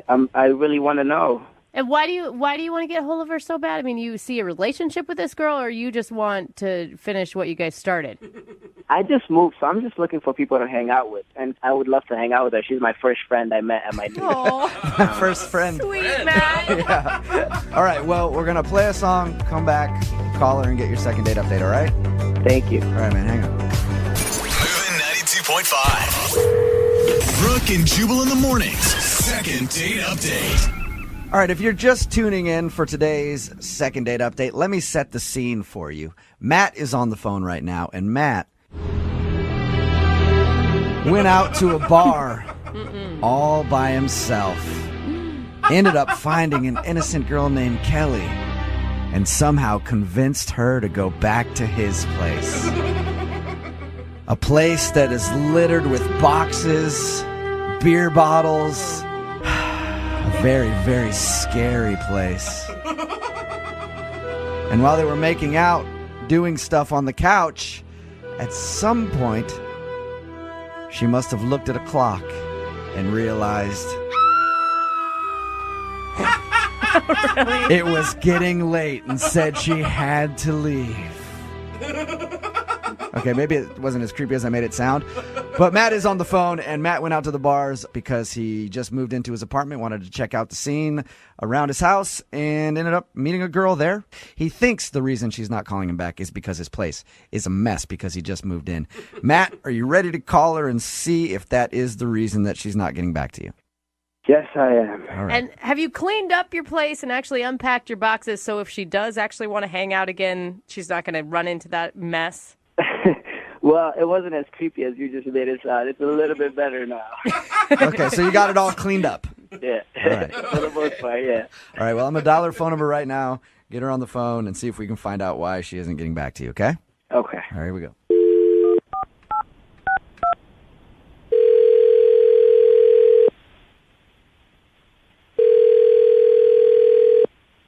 Hello? Hi, can I speak to Kelly, please? Speaking. Hey, Kelly, how are you? This is Jubal from Brooke and Jubal in the morning. Okay. Okay. How can I help you? Well, somebody recently sent us an email about you, and I wanted to see if you had a few minutes to talk to us. Someone sent you an email about me? Yes. Okay. We do a segment on our show called the Second Date Update. It's where if you go out on a date with somebody and then stop talking to them, they email us to see if we can get you on the phone and ask why. So someone I dated emailed you. Who was it? His name is Matt. And I wouldn't say that you guys necessarily dated, but you did meet one evening and go back to his place and mess around a little bit. Okay. Okay. Yeah, I met him. Yeah. Yep, we know that. We know. So we talked to Matt a little bit after we got his email, and he told us sort of how you guys met, but he's confused why you're not calling him back. He asked us to get you on the phone and find out. That way he knows if he did something wrong. So he asked you, or whatever. He reached out to find out. Yes. And as we tell everybody who does these things, they're fully prepared to hear anything that you have to say. Really? I'll tell you what he thinks it is, okay? And then you can tell me if I'm right or wrong. He thinks it's because his place wasn't ready, and he had boxes everywhere, and he said that he didn't have his trash set up, so there was beer cans, and so he feels like you might have thought his place was gross. I mean, well, he did look like kind of extra homeless in there. So is that it? I mean, no. I mean, I understand he was moving, but I mean, it was dirty. I get it. Okay. No. It sounds like everything was fine, and you guys had chemistry and liked each other. I mean, we did up until a certain point. What are you laughing at? What are you laughing at? It sounds like you think something is funny. I have to know. Oh, my God. Okay. Okay, here we go. Yeah, I'm excited to hear this. So we're there at his place, kind of having a little, make-out situation happening. And he just stops, abruptly just stops. And I'm looking because I'm trying to figure out, what happened? Did something fall? Or, what's wrong? And he says, hold on, I want to make it all nice for you. Huh? And I'm totally confused because I'm like, what, is he going to go make up a bed somewhere? Mm-hmm. No, this guy says, I want to make it all nice for you, and starts pointing down. What? What is... Like he wants to put a bow on it? I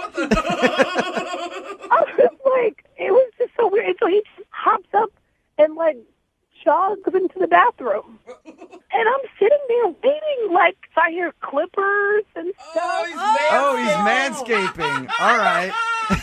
Oh, my gosh. So he stopped your makeout session to get up and go trim his area. The edges. Yeah. I guess so. He didn't come out with a new haircut, so I guess so.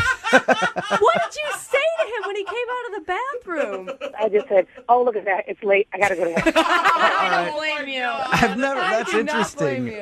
I've never been in the situation where I'm making out with someone and been like, I've been where I'm like, oh man, I'm not the best down there right now, but I've never thought this is the appropriate time for me to stop and then go manscape right now. Yeah, or you keep it quiet. Here's the thing, though. Not when she's, in the waiting room. She's there. That's true. Did he actually say the words, let me make it nice for you, before he did it? Yeah. That's amazing. I wonder if he's tried that before and it's worked. Oh, God. I'd love to ask him that, Kelly. Aren't you curious? No, not really. That's too bad because he's actually on the other line listening right now. Are you kidding me? Wow. Like, that's really why? I'm sorry. I mean, but that was really weird. I mean, who says that? It's not that weird. What's wrong with me making sure I'm good for you? I'm looking out for you. I did it for you. Well, not when I'm standing there ready to go. I just figured you would appreciate that. I mean, do you like it messy? In the future, when you're making out with a girl, don't stop her to go get your manscape off. I normally take care of it, but I've been so busy with moving. I hate that when I'm busy with other things and then don't have time to manscape. Why not just tough it out at that point and go, all right, this girl, we're going to do stuff. It's not the best right now, but just go ahead and power through. Jubal, if that's how you think, you obviously don't get many girls. Or no, maybe you're right. I just am all, hey, if you stay ready, you ain't got to get ready. No, I was moving. I didn't even expect to meet a girl, and Kelly shows up just ready to go. But, I mean, Matt, think about it. If the tables were turned and Kelly said, just wait a minute, and you heard a razor go in and 5 minutes, like... I would appreciate that. Yeah, and you know what, Matt? I actually really would, too. Honestly, I really would. Yeah, if a girl was like, hang on, I'm going to go take care of some things and I'll be back. As a guy, I would think that would be great. Yes. See, that's what I mean. I was just trying to be respectful. Kelly, maybe the timing wasn't the best, but you got to admit, it was a nice gesture. And if you think about it, it's kind of thoughtful. It really actually is. It's like flowers, really. He comes back out, shows her, she's like, oh, Yeah, that's so sweet. Yeah. And it's in the shape of a heart. Oh, my God. Oh, my God. I'm not that talented. I mean, you guys wanted me to be honest. Yeah, so no. I just figured I would tell you what happened. Thank you very much for being honest. It's an amazing story. I would like to ask if you will go on a second date with Matt, though. I will pay for it. He'll be ready. Yeah, trust me. Matt, before you go on a date with Kelly, would you be Manscaped before, right, if you knew it was a date? Everything is done. I manscaped and my apartment is clean. Oh, my God. There you go, Kelly. You heard that. He's all ready to go. His apartment is clean. Everything is clean. Oh, gross. Oh, my God. I can't even believe I'm about to say this, but okay. You'll do it? You'll go out with him again. I will give him one more chance. Honestly, I'm excited. I think we have a connection. Hey, we've already had too much information here, Matt. I don't need to know all that, okay? Brooke and Jubal in the morning. I was a liar.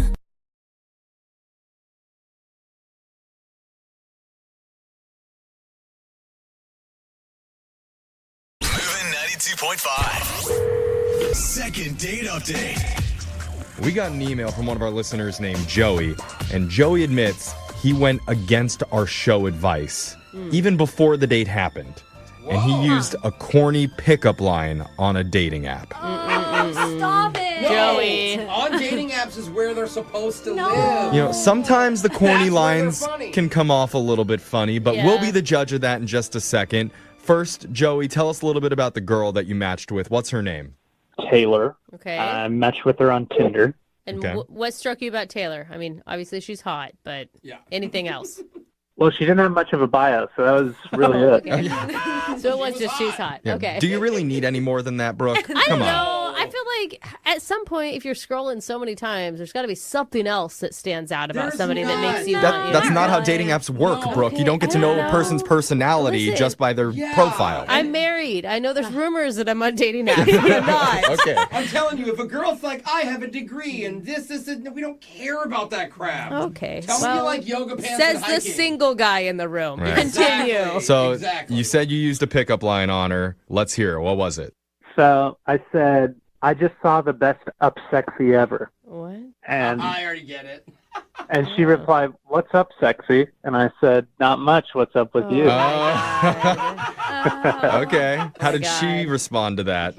she laughed. She liked that. Yeah, Okay. it's funny. I gotta say, my husband is the king of the what's up jokes. He does snoo, he does sappening, Yeah. and I even married him. Yes. So, I mean, There's it was something- really cute when we started dating. There's something to it. So what did you guys do when you went out?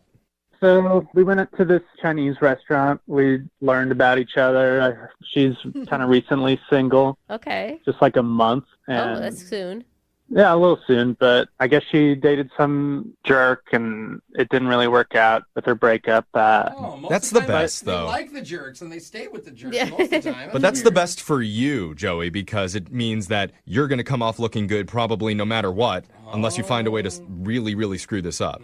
Yeah, the bar's already so low. Right. But they gave us so much food, and we had a ton of leftovers, and she wanted to go get dessert. So we're on our way to dessert. We passed this dumpster. I tossed in the leftovers, thinking I'm never going to eat all this stuff. Yeah. You threw away good leftovers? I did. I was like too full to the point of being uncomfortable, so I tossed it. Wait, why are you even bringing that up? Was it a thing for her? Because it would have been a thing for me. Yeah, this is part of the story. You just got to know that I threw this box into the dumpster. Instead of giving them to her. Okay. Okay. All right, fine.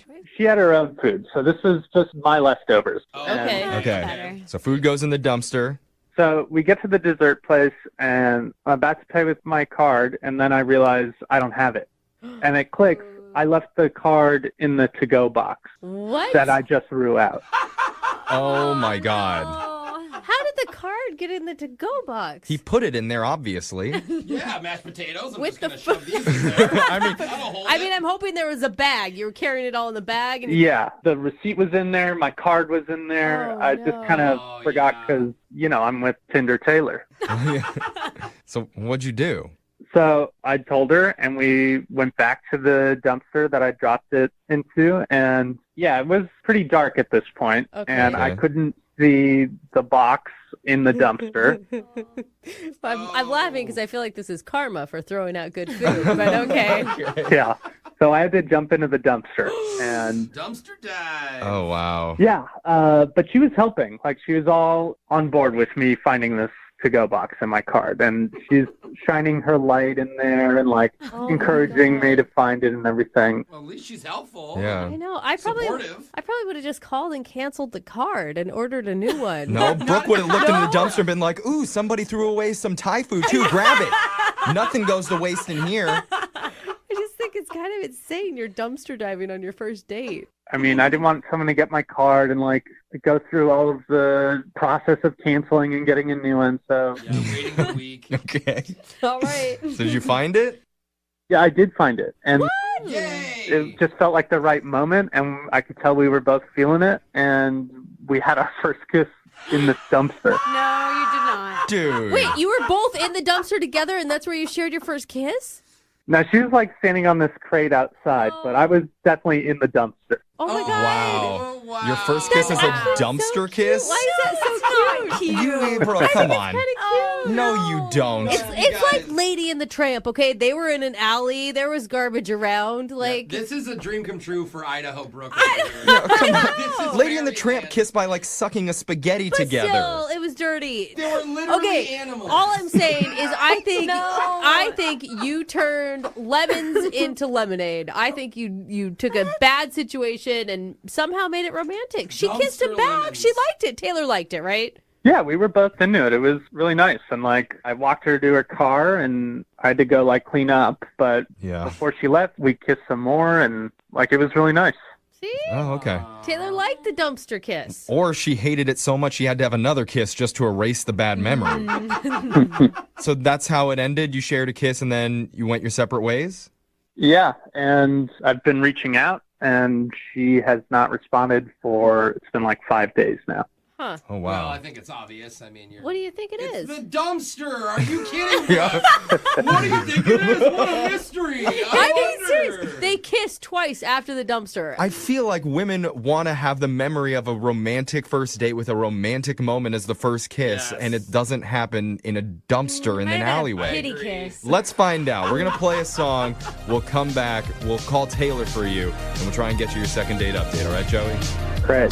Hold on. If you're just tuning in for the second date update, we're on the phone with Joey. And look, We've heard some weird first kisses before doing this segment, but this one might be the strangest. Aw. Yeah. I mean, you have to picture a cell phone flashlight, a little light romantic music playing in the background. Oh, is there music? While you're surrounded by old Chinese food inside a dirty dumpster. Yeah. It's like my apartment. Do you smell that?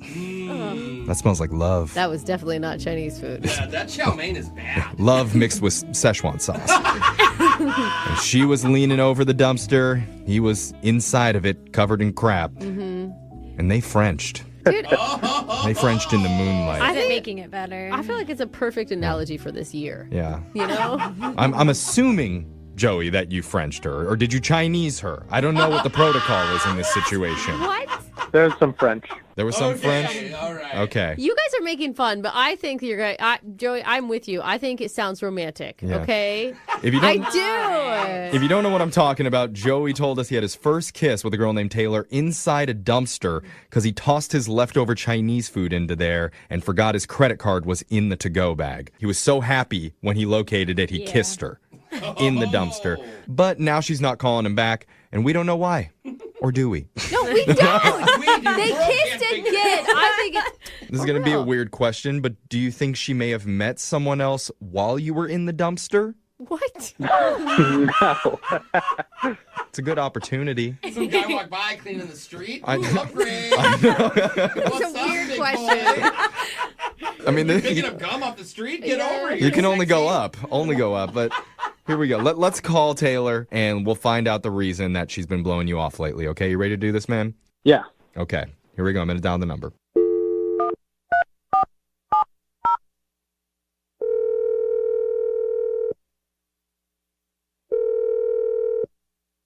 Hello, Hi, is this Taylor? this is Taylor. Who's this? Hi, Taylor. My name's Jeffrey from the radio show Brooke and Jeffrey in the Morning. Do you have a second to talk? Excuse me, what's going on here? We're doing a morning radio show, and we're doing something called a second date update. Have you ever heard of that before? No, I have not. Okay. Well, basically, the idea is if you go out on a date with someone and afterwards, if they're not calling you back, you can email our show and we'll reach out to that person for you to try and figure out the reason why they're blowing you off. Okay. And so somebody emailed us about you recently. About me? Yeah. Oh, okay. Oh, All you right. perked up a little. Yeah. Flattering, Yeah. isn't it? You know Joey? Yeah, I met Joey.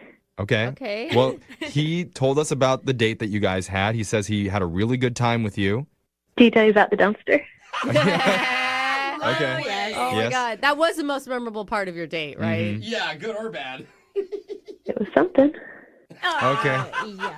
Oh, come on. Wasn't it kind of cute? He told us about how it wasn't his fault. He forgot his credit card was in the bag. He threw it away. You helped him find it. Brooke thought it was dumpster thriving more than dumpster diving. Yeah. She thought it was great. What did you think? I thought it was fine. See? It didn't bother me. I stand corrected. And what was that kiss like? Oh, I mean, when he went for it or he was about to go for it, I just kept thinking it smelled pretty bad, but it's fine. But Okay. you wanted to kiss him. And? So... I didn't know if I wanted to kiss him, but it was okay. Okay. It's not really a glowing review. But it's not a bad review. Yeah, I mean, give her is that. that the reason you're not calling him back? No, not really. See? Okay. Because he told us that after the dumpster kiss, you had another kiss later. We did. So why are you blowing him off now? Are you just waiting for the stink to get off of his clothes? Because it takes a while for that to come out.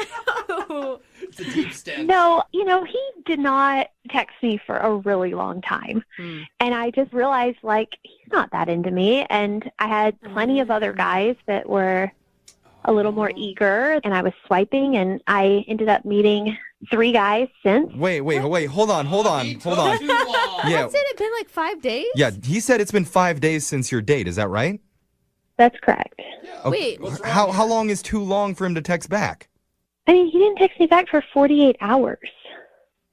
That's 2 full days? That's the sweet spot. 2 days, if you're on Tinder, you move on. I think 2 days is a little too long. I See? can see what she's saying. I just want to know how you fit 3 dates in the last 5 days. Like, that is some... No. That is some management of time. Well, Joey mentioned that she's hot, so she must be getting a lot of people wanting to go out with her. Did you match, or did you actually go out and date? I've met 3 since. Yeah, so you have met 3 cents in person. Yeah. See? Oh. Well, see, you can't just invest it all into one guy, you Yeah. know, who's not getting back to you. You gotta spread yourself. I mean, I say good for you. Do not say that, Alexa. How many times do we have to say that? Dude, I think that's fine too. However you need to spread anything, I think it's Okay. totally cool. You But know what I mean. here's the thing. If you liked him, I mean, even though you're talking to these other dudes, like, why don't you contact him back at all, though? Like, he's just totally out because he took so long?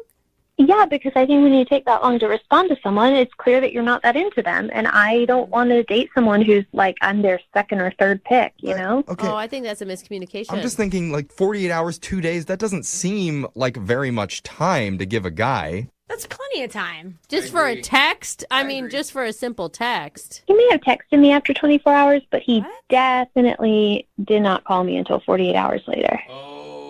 Okay, so he didn't call within 1 day now. It's a little much on my side. He needs to show a little effort. I could see it. She wants some effort to be seen, you know? You know, I just have a lot of guys that are interested right now, and I don't have time to just hang out with some guy I kissed near a dumpster. God. Must be nice. Yeah. God, options. Well, Yeah, Brooke is dumpster guys. That's husband. Yeah. I know you have guys that are wanting to talk to you all the time, Taylor, but maybe you have a little bit of time to actually speak with Joey, because I need to tell you he's been on the other line listening, and he wants to talk to you. Right now? Hi, Taylor. Yeah, right now. There he is. Oh, my gosh. Hi. Hi. Sorry I didn't call you sooner. I thought there was like a 3-day dating rule where you kind of let things marinate and... Oh, he's old school. Maybe in like 2017, but... Yeah.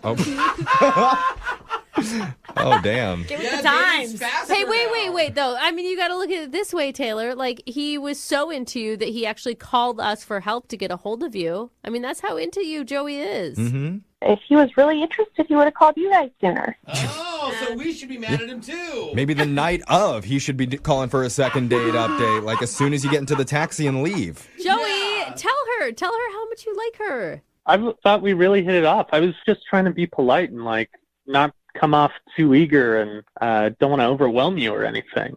I really like you, though. Don't think it would be overwhelming to call a girl before 2 days. Yeah, that's how it works now. I don't know, though. Like, you go out on Monday, he texted you in that time period. Like, that's yeah. enough, in my opinion. It You sounds know, like just you- chill for a second. Sounds like you want a clingy guy. I don't want a thingy guy, but I don't want there to be question marks. The longer it takes to call, the more time you have to overthink on Yep, it and yep. just cancel them out. Well, that's on you. That's not on the guy. It's not. It's on both parties. I just said something. I find it kind of ridiculous that you have this rule, and like I didn't know about it. I didn't know if you wanted me to call or text or what your time period was. I just was out of the loop on that. So are you questioning me right now about how I'm running my dating life? Because remember, I'm very good looking. Oh. I'm in control Okay, here. She's in charge. Is that good for you, Joey? Does that turn you on a little bit? Or is that something that is... I mean, I could play the needy guy. I just didn't know that's what I needed to do. It's a role play now. So Joey's still into it. Yeah. All right. into it. Well, in that case, I would like to send the two of you out on one more date. To the nicest dumpster in town. Yeah, we'll pay for it. All right, I'm there. Sure. Wait, that was a yes right away. But you didn't respond quick enough, Taylor. It took you 2 seconds to respond, so I'm going to take that as you're not that into him. Stop giving me a hard time. Okay. Joey, just so you know, I do have some more dates lined up for the coming week, so it wouldn't be till next week sometime, but I would definitely give you another chance. Wait, you're putting him at the end of the list? Well, yeah, I'm not going to break off a date with somebody else. And he's on the list, Jeffrey. What do you want? Oh my God. That's so much. Okay, Joey, you cool with that? Yeah, I'll take it. I mean, I guess it is what it is. But, I mean, next date, I'll call you as soon as you're walking away. Good. It's a good idea, Joe. That's funny, but don't, actually do that, because that's kind of pathetic. It's a fine line, Taylor. Moving 92.5.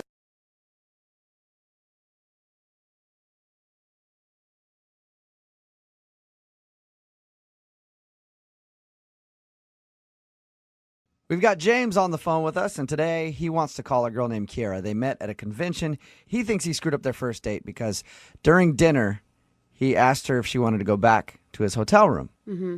Not to, like, check out the great deal on Wi-Fi that they have there or the great amenities. To do stuff that adults do with each other in hotel rooms on occasion. Yes. And she turned him down and said no and hasn't talked to him since. But he'd like to get her on the phone because they met at this convention. He's in town once in a while. He wants to go out with her again, like on an actual date and not just try to, get some butt. So, Butt? yeah. God, that is one sexy way to put it. Oh, my All right, God. How could a James. girl say no? You about ready to give her a call and see if you can do some damage control and get another date? Let's see what happens. All right. The tough part about this for you is convincing her that you're not just interested in sex. Right. Because you already went there, so how do you go back and be like, no, I promise that wasn't the only thing that I'm interested in. I would actually like to date you. Charm? Yeah, maybe. You think you have some of that, James? Well, I guess we'll find out today. If you had charm, you would have been Yeah, able to get her to go exactly. back to your room. You wouldn't even be having this problem. Yeah, I guess it's the power of persuasion then. I think just be honest and true to yourself, James, is probably the best goal here. Okay, yeah, I'll just, apologize and let her know that I was just too forward and see if we can't, go back and try it again and show her who I really am. Okay, cool. Well, I'm going to dial the phone right now and get her on the phone. You ready? All right, let's do it. Okay.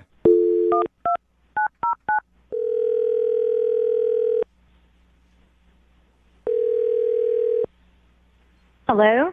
Hi, can I speak to Kiera, please? Speaking. Hi, Kiera. This is Jubal from Brooke and Jubal in the Morning. How are you? This is who? Jubal from Brooke and Jubal in the Morning? Jubal. I'm sorry, I don't know who this is. Okay. I'm calling from Brooke and Jubal in the Morning. It's a radio show. Okay. One of our listeners recently emailed us about you, asking if we could get you on the phone. Someone wants me on the phone?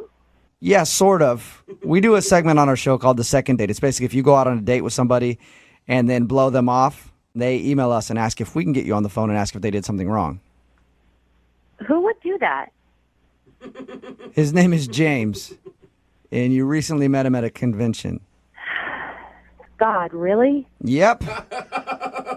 James emailed us and asked if we could get a hold of you because you're apparently not answering any of his text messages. Did you like James at all? Well, I liked him on our date until the very end, but no. Are you talking about the point where he asked if you wanted to go back to his hotel room? He told you that? Yeah, he did. He told us because we asked him about your date and about meeting you. He said that he really liked you, but he also felt like he kind of overstepped his bounds there, and he felt bad about it. He kind of overstepped his boundaries? I mean, did he tell you everything?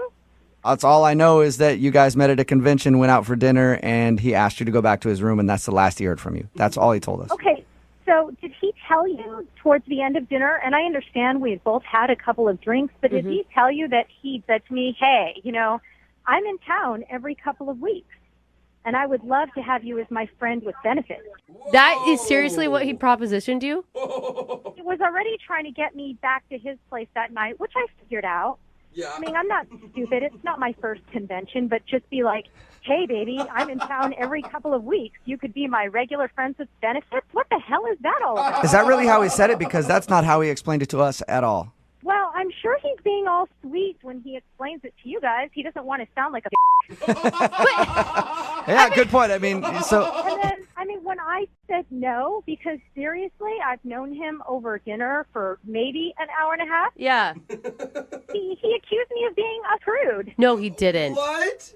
He sure did. How did he say that? So what? Because I value myself as a human being, not just as a woman, but as a human being. He just doesn't want to spread my legs over cheap wine and shitty steak. Oh, my God. That makes So- me a prude. What did he say to you? I mean, did he flat out call you a prude? He did. He called me a prude at dinner, and that was that. And That from there, is- I got up and I went to go get a cab to go back to my hotel. That is so like the way he painted it was how much he enjoyed your company and how great he thought you were. Like, I would have never guessed he was that sleazy. I would have never thought he was that sleazy when he so very nicely asked me out after we hung out all day. But as it turns out, he's no different than the majority of the sleazeballs who go to these conventions are like, hey, time to hook up. Wife's not around. I mean, they're all kids. Does this happen a lot at conventions? Oh, my God, yeah. I mean, everyone who's ever been to a convention knows that it's part of my friends. I was joking about that earlier. We were talking about it, and I was like, that's the way at least I would think of conventions. Wait, I mean, I guess you get a bunch of horny businessmen out there. Is this the first time something like this has happened to you? Actually, it is, because this is the first time I've ever said yes to going to dinner with anyone. Yeah. Normally, I just go, I do my thing, I hang out with whoever's there, and I just go back to my hotel room and go to bed. Yeah. So he told us that he tried to text you after your date. Oh, And- yeah, he sure did. Oh. Did he What not did he just say? apologize in his text? No. I mean, he did. He's like, listen, I'm sorry if things got out of hand. And I wrote him back. I'm like, just don't contact me ever again. And then the guy has the balls to say, well, you don't know what you're missing with this d-. And I'm like, what? That's so He really said that to you? He really, I still have the text message. Wow. my gosh, that is he so- left all of that out. It didn't, from his side of the story, it sounds like he was very sweet to you after, like, I really apologize for asking you to go back to my room. That was so wrong of me. Mm-hmm. Wouldn't you love to just kind of talk to him about it, though? Actually, I really wouldn't like to talk to him about it. I hope I never talk to him or see him again Oh, at all. that's a shame, because he's on the phone listening right now and wants to talk to you. What? Yeah. Kira, don't you think you're like over-exaggerating this? No, I seriously am not over-exaggerating. I have those text messages that you sent me, and you're like a foul crap pig, and I don't want All right, to talk to you well, anymore. Kira, please, just hang on 1 second, all right? I apologize for the text messages, and it isn't really me, but I mean, at the same time, we were both drinking a lot. I don't remember sending you that text message. I remember apologizing, but I don't remember saying anything about my d. I wouldn't do that. I thought it was just another piece of proof at what a disgusting pig that you are, that I saved it, showed it to all the women that I know that are going to the convention in a week to make sure that they didn't as much as even say hello to you. That's so awesome. But you know what? You're the one that went out with me. Didn't you just say that you knew that's what these conventions were all about, and yet you came out to dinner with me? You can't place this on me. What? I went out to dinner with you. I didn't go back to your hotel room with you and then suddenly become a prude. There's a big difference. I mean, learn it. Well, but here's the deal. You got me going. We were there together, and then all of a sudden you're going to walk away? That sounds like a prude to me. What? We were drinking, you were flirting, you were trying to get me going, and you got me going. Oh my gosh! James, why do you have to say it like that? Stop! It's true. You did it to me. You got me there. Oh my God. Seriously, you guys, I'm so sick of this guy. He's a pig. If you can't tell that, all of you are delusional. No, I don't think anybody doubts that. Everybody's on your side with this one, Kira. Once I heard the phrase "got me going" Oh, God. a few times in there, So I'm on board. Hey, Kira, regardless, would you like to go out with James again on a second date? I'd love to pay for it. No. Huh. No? Hell no. What if we don't get him going as bad on this date? Oh.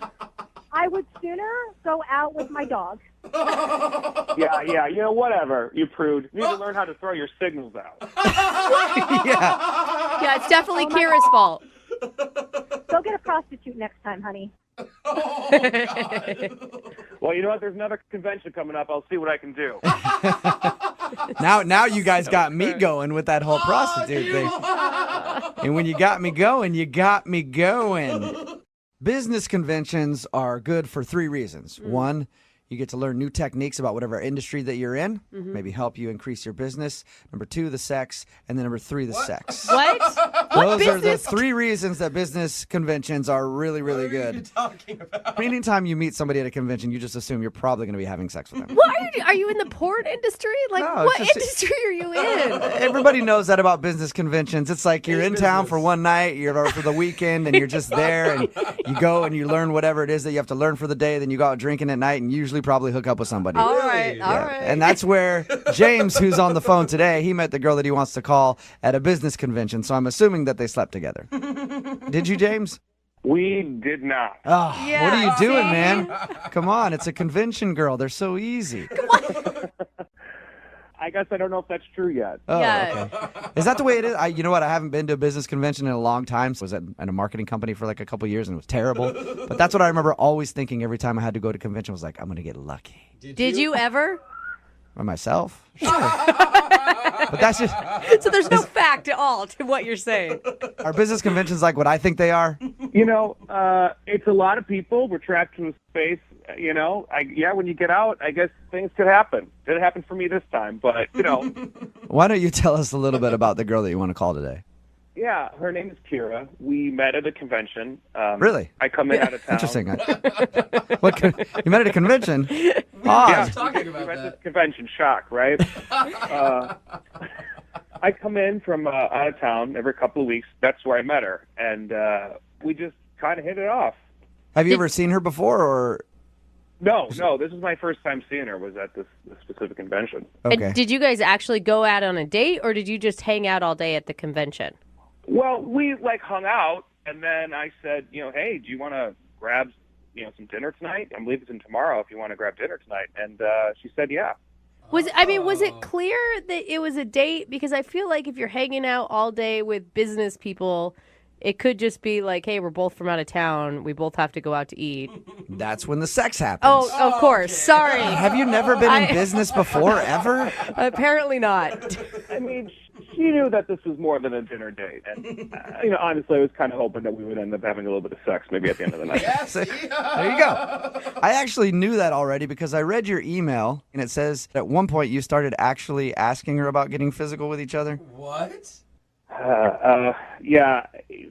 After a few drinks, I did. That sounds so awkward to me. Well, I mean, we're having a couple of drinks, and I felt comfortable. I felt like she was comfortable too. So it wasn't. I guess looking back at it, it was not the kind of move I should have made. How did you approach that with her, though? What'd you say? I was just like, how about I got my room key. Hotel's right next door. I was trying to be sly, and it was not sly. What did she say to you back? She kind of got a little uncomfortable and was ready to go, and I felt awful. I'm a human. And I offered to walk her back to her hotel, and she said no thanks, and got a cab, and I just went back to my place. And, I tried to reach out. I did, because I felt bad, and I haven't heard from her. What'd you do by trying to reach out? You text her or call her? Yeah, sent her a text. That seems to be the easiest way to get a hold of her, and I haven't heard anything. I think the problem was that you actually asked her to, go to your hotel. Everybody knows the way you approach that is you just slide your room key across the table and wink 3 times. So gross. Lesson learned. And then you go, uh-huh, mm-hmm. And then she'll just pick up on that hint. I mean, all joking aside, I really, really liked this girl. And, that's why I wrote in, because I want to try to make this happen, Okay, so do you want to apologize to her for being maybe a little too forward and then ask her for a second date? Absolutely. I want to apologize, and I want to see if I can't get a second chance, Mm-hmm. You feel like she got the wrong impression. Yeah, that's not really me. That's not really you, but if she would have said yes to going back to your room, you would have absolutely done it, right? Yeah. So it's you sometimes. So sometimes that's really you, but you would actually like to date her. I mean, there's 2 sides to each person, right? Yeah. Before all that happened, I really do think we had an actual connection, and I'm very interested and attracted to her. So you think you just messed up by trying to get it back to your room same night that you met her? I totally messed up. I totally messed it up. I mean, we were drinking, and, you know how it is. You take signs that might not be there, Yeah. All right, well, we'll play a song, come back, call her, and get your second date, all right? All right, thanks. All right, hang on.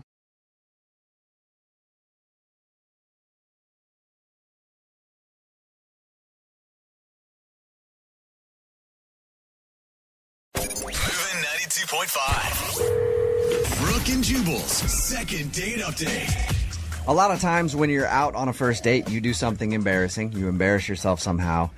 And then you never want to see that person again. Even if they like you, they call you, they try to get you on the phone. You're like, what happened on the date was just way too embarrassing. I remember I went on a date with this girl a long time ago, and we went out on the date, and we were there, and like there were people coming up and recognizing me from the radio, and we were leaving, and I gave like this homeless guy like $100 bill, and he cried about how it changed his life and all this stuff. And I was so embarrassed because she had just gone out with the perfect man, and I was like, there's no way I can continue this. I'm so embarrassed that she saw all that stuff happen. I can't continue it. So she'd try to call me, and I just would ignore her calls. I knew it was just going to ruin everything. And I'm sure she also looked like, a supermodel as well, but you had to turn it down. Yeah, and that was it. I felt like I was too attractive for her. All kinds of embarrassing stuff happened on that date. Well, James, who is on the phone with us right now, has an embarrassing story from his date, too. Maybe not as embarrassing as my thing. Whoa. But something happened on his date that is actually very embarrassing. Not for him, for the girl that he actually went out with. Oh, no. And that's why he thinks she's not calling him back. James, what's up, man? How are you? Hey, what's going on, guys? So the problem on your date wasn't that you were too perfect like I have? No, not this time. Okay. Not this time. So tell us a little bit about the girl that you want us to call today. Her name is Lauren? Yep. And where did you meet Lauren? We got set up on a blind date. Was it, wow, was it blind, or did you Google search her, find her on Facebook? Completely blind. Really? All I knew was the first name. That is risky. Yeah, it is. Yeah. And what did you guys decide to do when you went out? Well, I didn't want to do anything, high pressure, high stakes, so we got in touch and we met for breakfast one day. Okay. And how did breakfast go? You guys enjoyed each other's company even though you hadn't seen each other or known anything about each other? Yeah, I don't want to sound cliche or anything, but I mean, it was great. I mean, we had about an hour date and it just flew by.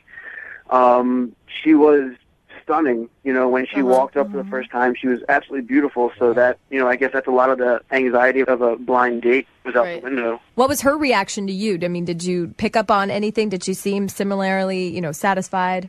Yeah, I mean, we were joking around by the end of it, like we were old pals. She was laughing at my jokes, she was cutting jokes around me, and there was really no awkward lull in the conversation. Just one sort of topic led to the other, and she seemed to really. Okay, the date sounds great and everything. It sounds awesome, but I want to know about the embarrassing part. That's what I want to talk about right now. All right.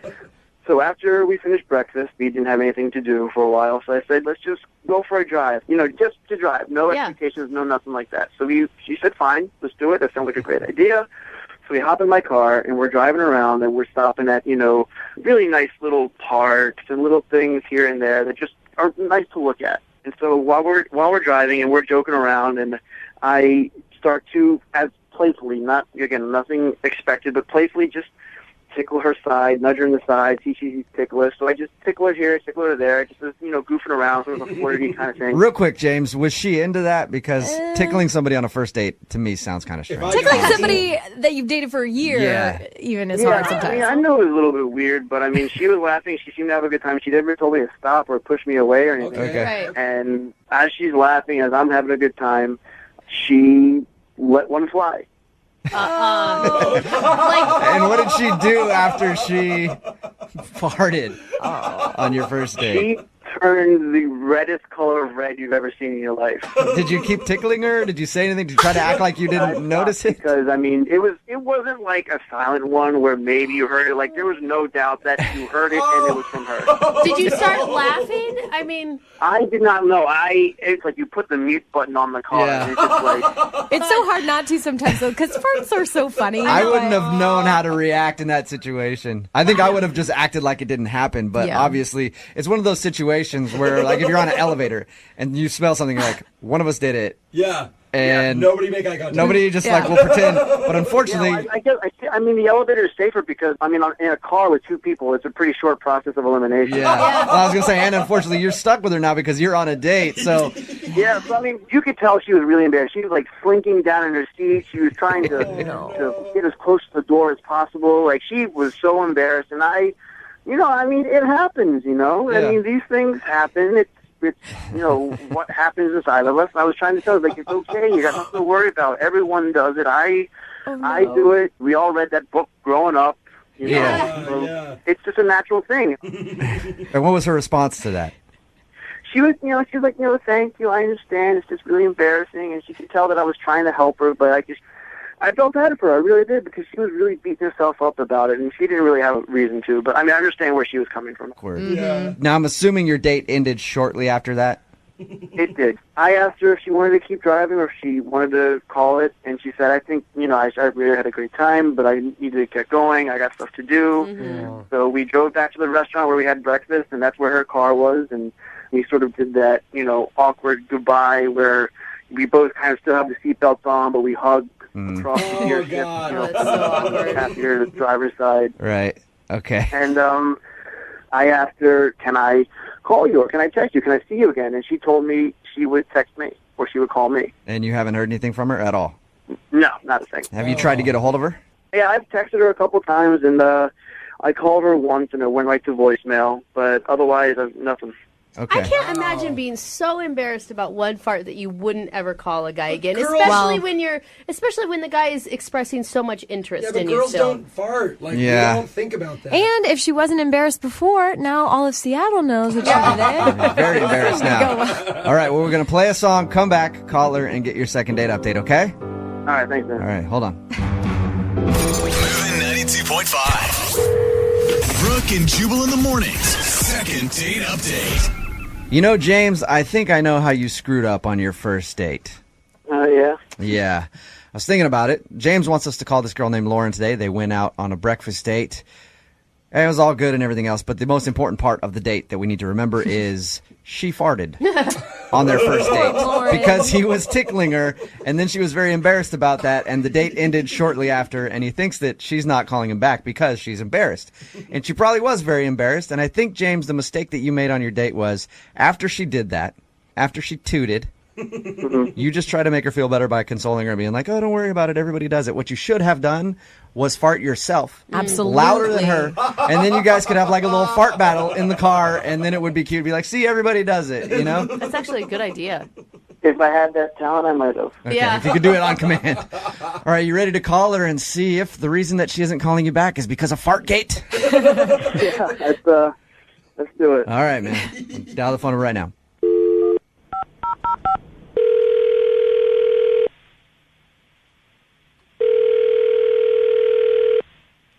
Hello? Hi, can I speak to Lauren, please? This is she. Hey, Lauren, how are you? This is Jubal from Brooke and Jubal in the Morning. Where are you calling from? Brooke and Jubal in the Morning, the radio show. Okay. Why are you calling? I'm Sorry. calling because we do a segment on our show called the Second Date Update. It's where if you go out on a date with somebody and then aren't calling them back, and they email us to see if we can get you on the phone and ask if something went wrong. Okay, I didn't email anyone. I know you didn't email I us. didn't give the... Okay. Somebody emailed us about you, though. About me? Mm-hmm. Yeah, you recently went out on a date with one of our listeners. Okay.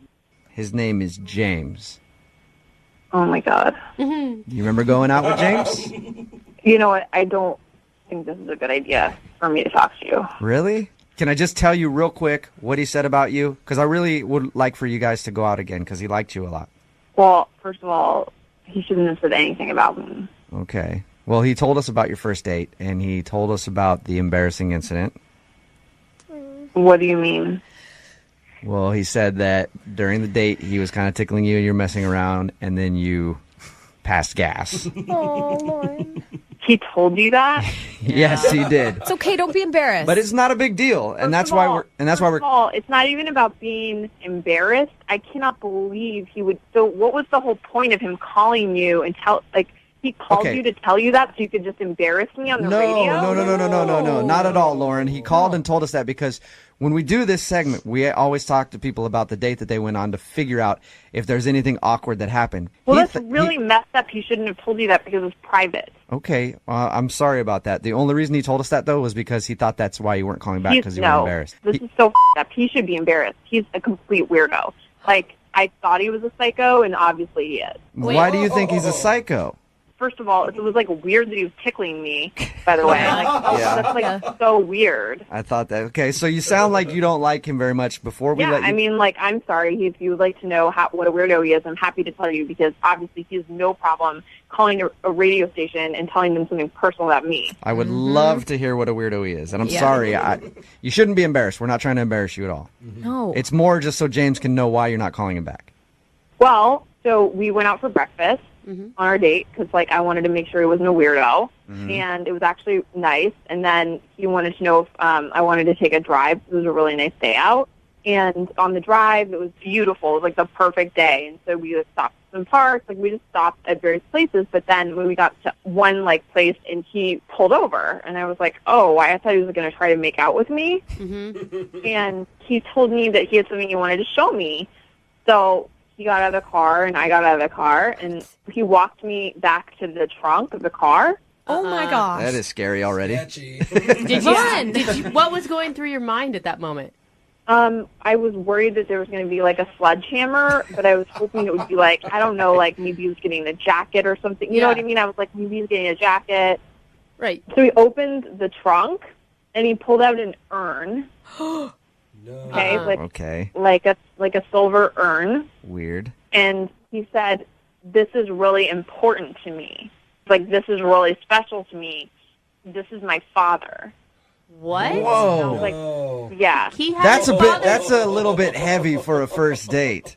Yeah, and I didn't even know what to think. I was just silent. Like, I didn't even ask anything. I didn't want to know anything about it at that point. Yeah. And then he just says, because my father really loved birds. And so whenever I drive to someplace beautiful and see bird feeders, I stop because it was his final wish that I sprinkle his ashes into the bird feeders so he can be free with the birds. Oh wow. That is... That's a lot. That's kind of weird. I mean... It's so weird. If that's his father's last wishes, that's one thing. But to do that with you on a first date, like, hey, we're going to share this special experience and feed my dad's father's ashes to some birds, I could see how that would kind of turn you off a little bit, Lauren. That's at least third date material. Come on. Yeah. Did you guys spread ashes together? Yeah, because I was afraid he was going to kill me. Because I was like, how did his father die? Like, did he kill his dad? Yeah. Not natural causes, bro. Wow. All right. I can see why that turns you off then, Lauren. That's kind of strange. Yeah. I was just, like, so relieved, honestly, when I got home and I was not dead. Yeah. All right. Hey, Lauren. Yeah. He's also on the other line right now. Are you serious? I am. I'm sorry. Hi, Lauren. Oh, my God. I'm just a little offended that, I decided to open myself up and let you in on something, personal and special to me, and then you judge me by it, What? First of all, here's the thing. I'm really sorry to hear about your dad, but you need to understand that that's actually nuts, what you did. Like, I didn't even know your dad was dead. Like, if we've been dating for a while, fine, maybe. But not only was it our first date, it was the first time that I met you. Like, so did you know we were going to do that? Like, that's weird. No, I had no intention, but when we were driving and I saw the birds and I said, yes, this there's would be a birds great everywhere. time You, like, pull over every time you see a bird? make good to my dad, and at the same time, see what kind of connection I have with this girl that I had a great time at breakfast with, I had a great time talking to, I had a great time driving with, and I thought, maybe she was kind of real. Maybe she was a little bit deeper than just a puddle, that maybe she didn't understand what I was doing. Are you serious? Because I am weirded out when you pulled out an urn on our first date. I'm shallow. It's a little bit because you can't understand why I'm doing it.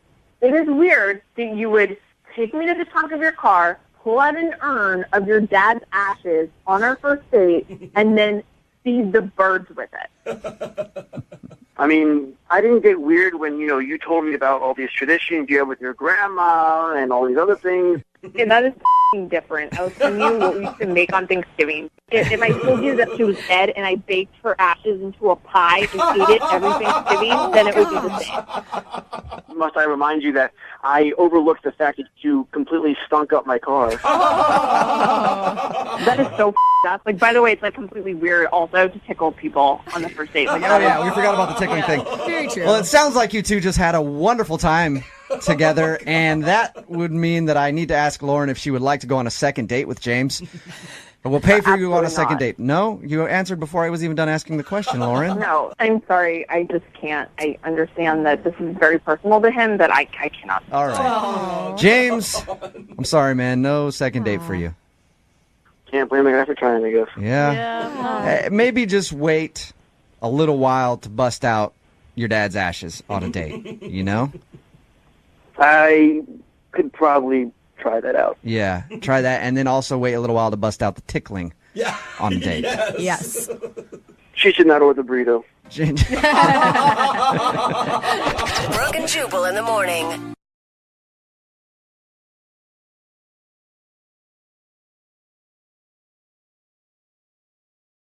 Moving 92.5. Brooke and Jubal's second date update. I'm excited to talk to Aaron, the dude who wants to do a second date update today, because he accomplished something that I've never been able to accomplish, and I think a lot of guys have tried and failed at. Uh-oh. Aaron met a girl by putting his number on her car after he saw her get out of it and go in somewhere, and she actually called him back. Oh my You know how many times I've What? tried that, Aaron? Girls never call back. They usually just, I think, get the number and are creeped out and then throw it away, but she actually called him back. Aaron, how are you, man? I'm good. Thanks for having me on here, guys. Yeah, no problem. It's a pleasure to talk to you. I feel like I'm talking to some sort of celebrity because I've never known anybody that's actually gotten a call back from that. Did you write anything on the note that you left, or you just simply put your number in like, hey, I think you're hot? I just put my number on the windshield. And in all fairness, this has actually never worked for me before. And It's like the first time. But this girl was really hot, and I was like, you know what? Let's just try it and see what happens. Where did you include a headshot? I did not. Where were you? Where were you parked? I was just like at a fish and chips place and like just going to get some food. And she came out of the car and gorgeous girl. And I was like, oh, I need to try something. So That's impressive. Amazing, I know. Yeah. I've never heard of that working before in my life. So it's very rare, Aaron. So tell us about the girl that you went out with. What's her name? Wendy? Yeah, Wendy. She kind of looks like the dragon girl from Game of Thrones. Like Oh, nice. High five, dude. She's hot. Yeah. So, I mean, the nice thing is that she did actually call me back, and I said I wanted to take her out on a date, and she said okay, which was really cool. Yeah. She wanted to go to this French restaurant she really liked, so we went there. Did you meet there? Was she like hesitant at all about meeting up with a total stranger? No, we just met there, and I mean, I told her like a little bit of what I looked like, and told her what I was going to wear, so that she could like pick me out at the restaurant. But that's daring. No, she was really kind of cool and easygoing. I could have been a real creep. But I don't think I was. I know. I'm surprised she actually just was like, all right, cool, let's meet up. Yeah, I mean, I thought it went really well. I mean, we had dinner. It was a nice dinner, and then I asked her if she wanted to like go for like a drive or something, and she said sure. And so we just drove around my car for a bit and like looked at the skyline and stuff. Did you make it to like make out point? You know, maybe Cary Park up. Did in you drive Queen back Anne? to 1952 and go to Makeout at the Point? same time? Yeah. Is there- You guys neck. Is there Knock some kissing boots. going on? That is very trustworthy of her to like get in your. I don't know. That's kind of crazy. You're worried that she, about like, her a little bit. Well, yeah, when he's like, I am. yeah, you want to get in my car and go for a drive? I mean, I was trying to be as least creepy as possible given the circumstance. You must be a likable guy, Aaron. But at the That's for same sure. time, if she's that like comfortable and willing, you must have done something really creepy to also like turn her off. Well, the only thing that got a little weird was, I mean, at one point I asked her, like, hey, like, you want to come back to my place or whatever? And she said no, and I didn't, like, pressure her or anything like that, but she got a little quiet after that, and then it was only a couple minutes later that she was like, I think you should go home. All right. The implication. So that might have been a little too much on that. You didn't wink at her while you were saying it, did you? That could have done it. And how many times have you tried to get a hold of her? I've called her like 3 or 4 times. Yeah. I haven't got anything back. And I guess that's why I'm calling you guys, because I don't know what's happened. Okay, well, play a song, come back, call her, and get your second date update, okay? That'd be awesome. All right, man, hang on. Wait till you're announced. Moving 92.5. Brooke and Jubal in the mornings. Second date update. All right, Aaron, you ready to go with your second date update? Yes, I am.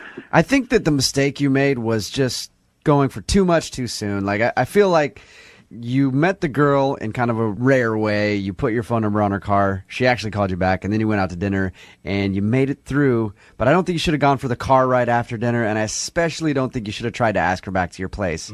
Like, I think you were almost there. You know what I mean? You just got to take, like, this. It's okay to lay down a bunt every once in a while and not try to hit a home run every single time. You know what I mean? Actually, solid advice. Maybe just a little too ambitious, huh? Yeah.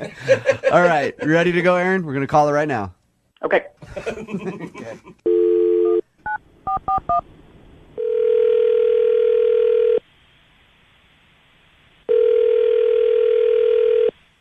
Hello, Hi, can I speak to Wendy, please? this is Wendy. Hey, Wendy, how are you? This is Jubal from Brooke and Jubal in the Morning. I'm moving 92.5. Sorry? This is Jubal from Brooke and Jubal in the morning show on the radio station Moving 92.5. How are you? What is this? we're a morning radio show, and we had a guy email us and say that he left his phone number on your car one day, and you actually called him back and went out for a date. And we were just calling you to see if we could talk to you about that for a second. Oh, God. Was that?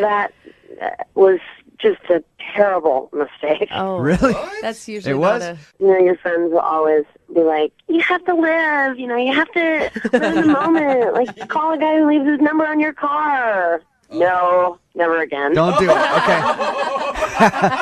All right, Sage Wendy. Hey, advice. you know what? I like you, Wendy. You're direct and to the point. So, what didn't you like about him? What was so weird? You know what? It was going great. Actually, surprisingly, at the restaurant and everything, we decided to go for this drive, and, you know, we're driving around, and I think I was, like, talking about work, like something completely unrelated. Uh-huh. And I was in the middle of something he asked me about, and all of a sudden he just interjects the middle of my sentence with, have you ever hooked up with a girl before? What? Really? He asked you that? That's pretty bold. I don't know. You know what were you talking about specifically? What do you do for a living? It could have pertained to your job. Whatever. He was not listening to No, one it has word. nothing to do. No, definitely not. I mean, like, it was completely out of nowhere, and I just obviously was shocked, and he's like, yeah, I have a girl roommate, and why don't you come over? Maybe we'll just hang out and see what happens. Stop it. So, Wendy, he invited you back to his place to have a little menage a trois with his roommate. Well, that's definitely what it felt like. I mean, unless he just thought I was just going to And he was left out. If I had given him some indication I was which I definitely didn't. I mean, this is like the very first time we've ever met. Like, That's a little much to go Yeah. for that. Had you guys even kissed at this point? no. Of course, then I'm like, oh my God, I'm in this guy's car. You know, like, number two, dummy mistake. Like, I don't know what I was thinking. Like, I'm driving around and, like, I kind of just tried to be cool because, like, it's kind of scary. Like, when you realize, like, someone is, like, a freak, you know? I mean, like, Now you're stuck in you his know, car. I mean, he could be, like, a serial killer, you know? Like, yeah, first you hook up with my roommate, and then we eat your heart. You know, it's just like, Hey, Wendy, I love Wendy. Wendy, are you sure that that's what he meant by the whole thing? I mean, I know what it on. sounds like, but are you sure that I'm that's sorry, what do you think that means? I don't know. It could have been now completely he's innocent. So innocent. Jesus. Well, why don't we ask him? Because Aaron's actually on the other line, Wendy. Oh, Aaron, did you ask her to come over and hook up with your roommate Oh, God. on your first date? Aaron. What I said was, like, maybe we could just come and hang out with my roommate, and then we can see what happens. I was just trying to get to know you. Okay? You were, like, adventurous. So you agreed were. with, have you ever hooked up with a girl? And I didn't hallucinate that, right?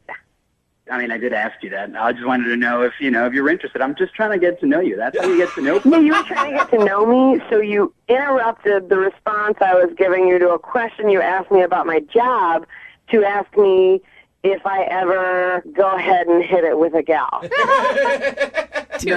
Like your job is interesting and all, and like we can talk about that. But we're just getting to know each other. So I thought let's like bring it up a notch. Let's talk about something that has a little more substance to it. And see, feel each other out a little bit. Aaron, you don't have any shame at all. Like that's getting to know somebody for you is just diving right in like that. Aaron, yeah, you should just go ahead and just be honest and like just get to the meaty stuff of a conversation. Has this worked for you in the past? Have you had a lot of threesomes in this manner? No, I haven't, and it's not even about that. Like, if you're not into girls or threesomes, whatever, I don't care. That's fine. I just wanted to get to know you and see, like, where the boundaries lie and kind of get to know who you are. Where the boundaries are? You don't think that's maybe, like, one of those sensitive topics, like religion and politics and, I don't know, threesomes? I'm okay to talk about religion and politics, too. It's not as exciting as threesomes, but, we can talk about my gosh. Okay, well, I actually really would care to know about religion and politics because that's the kind of thing I like to know about a person. Tells me a little bit about a person before I would go ahead and jump in bed with them and their roommate, for instance. Oh, awesome, and then let's talk about religion and politics all you want, and then we can talk about other stuff later if you want to. Oh my gosh. Yeah, actually, I'm definitely not interested in that anymore, so. Oh. Cool. But now I know that, and now we can move past that. Now that we're going anywhere. Now that we've got that all out of the way, Wendy, would you like to go on a second date with Aaron? We will pay for it. Now that you guys you know each other, you got all the weird, there's always that weird tension of, hey, does she hook up with girls when you go out with a girl? Now that we know, would you want to go out with Aaron again? We will pay for it. Absolutely not. Thank you so much for that generous offer of potential danger. No, I'm not interested in that. All right. Oh. Well, Aaron, unfortunately, you didn't get a second date, man. Sorry. I guess I just pushed it too far, huh? Just trying to get to know people. I guess. It's kind of strange, I know, but You shoved it over a canyon and it pummeled 5,000 feet down to the earth. Try to find a stranger, there's clubs. I mean, people put out classifieds. Yeah. You don't just ask a stranger. Hey, Wendy? Yeah. We never did get an answer. Have you hooked up with a girl? Come on. You'll never know. Brooke and Jubal in the morning. Saying all I want from you is to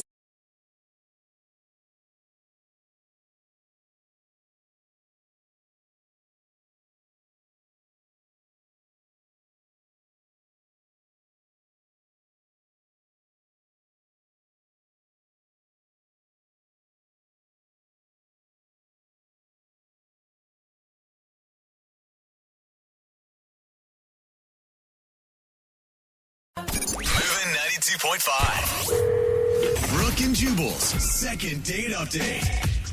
A lot of guys will try to pump up their job a little bit when they're on a date, say that they make a little more money than they do, maybe say that they're a manager or something when they're not, maybe say that they're even employed. Who knows? Kevin, who's on the phone today for a second date update, might have gone a little too far in trying to impress the girl he's interested in. He wants us to call today. Kevin, how are you? I'm all right, guys. How's it going? Good. Kevin, first of all, what do you do for a living? I work at Home Depot. Okay, Kevin, what did you tell the girl that you want us to call today that you do for a living? I told her that I might play a little bit for the Seattle Sounders. Oh, Kevin claimed to play for the Seattle Sounders, the Major League Soccer team. What? So that's a big lie, trying to tell a girl that you're a professional athlete when you just work at Home Depot. Yeah. Kevin, why would you think that would ever be a good idea?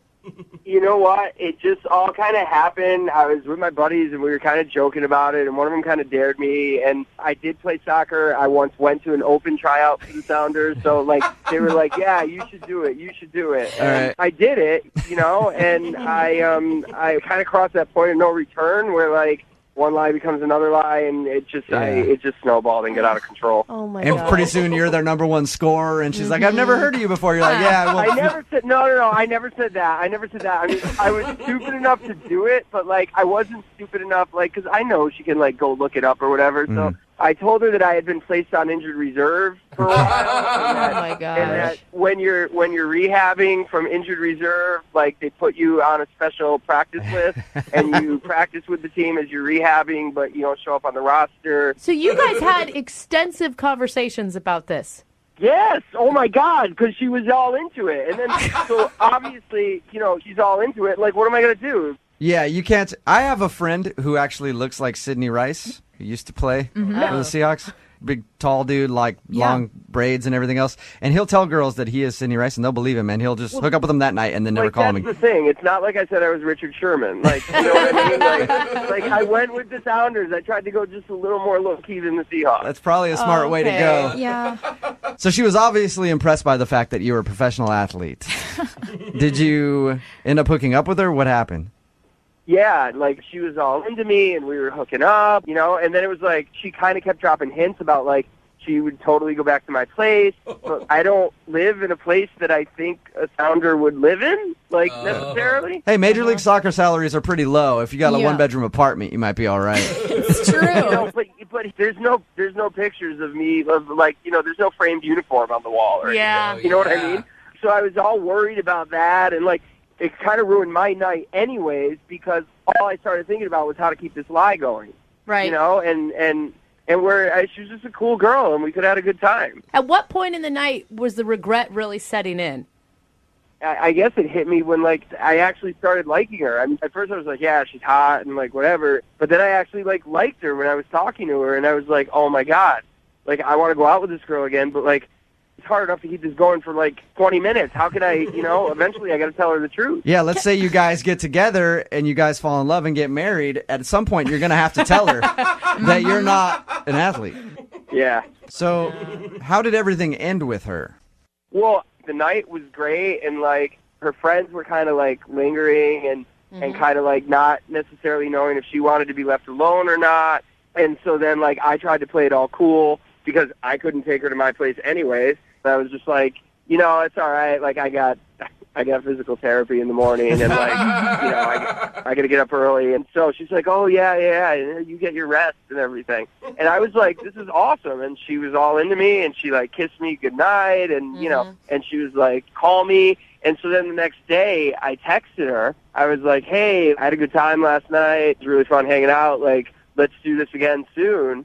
And I didn't get anything for like almost 24 hours after I texted her the first time. So like the next day, I got a text back, and she was like, yeah, I don't want to talk to you. All right. Do you think she found out? She Googled your name or something? Probably.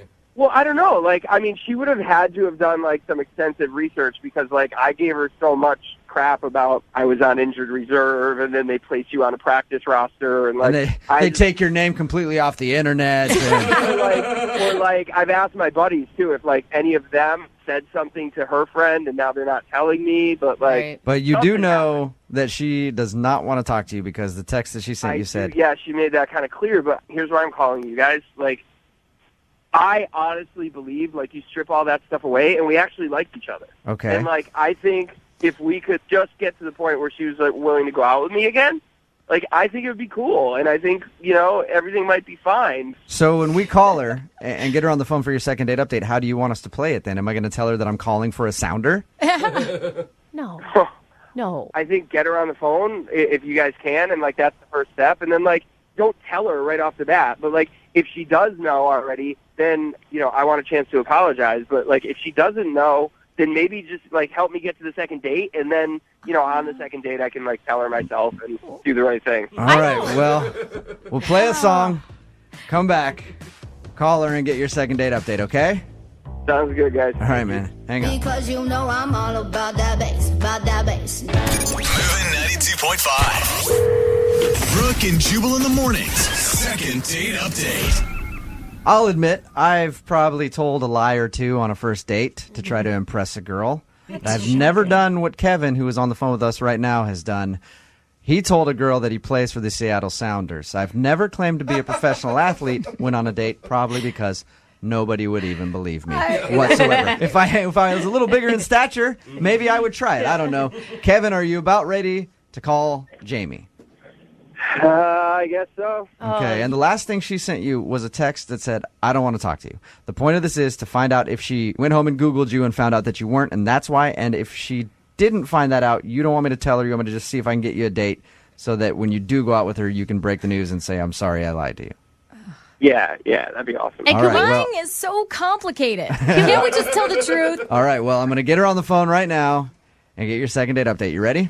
Ready. All right, man, here we go. So excited to talk to a professional athlete. You want his Kevin, signature thank you. later? Yeah.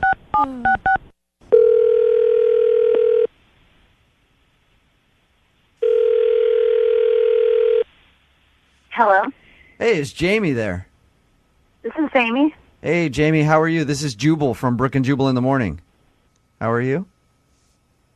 I'm okay, and you're calling me because I'm calling you because you recently went on a date with a listener of ours, and he liked you a lot, but Okay. you actually sent him a text saying that you don't want to ever talk to him again. He's an athlete. His name is Kevin. He plays for the Seattle Sounders. I'm not really interested in talking about that. So Whoa. Okay. But can I tell Kevin why you think he's an a-hole?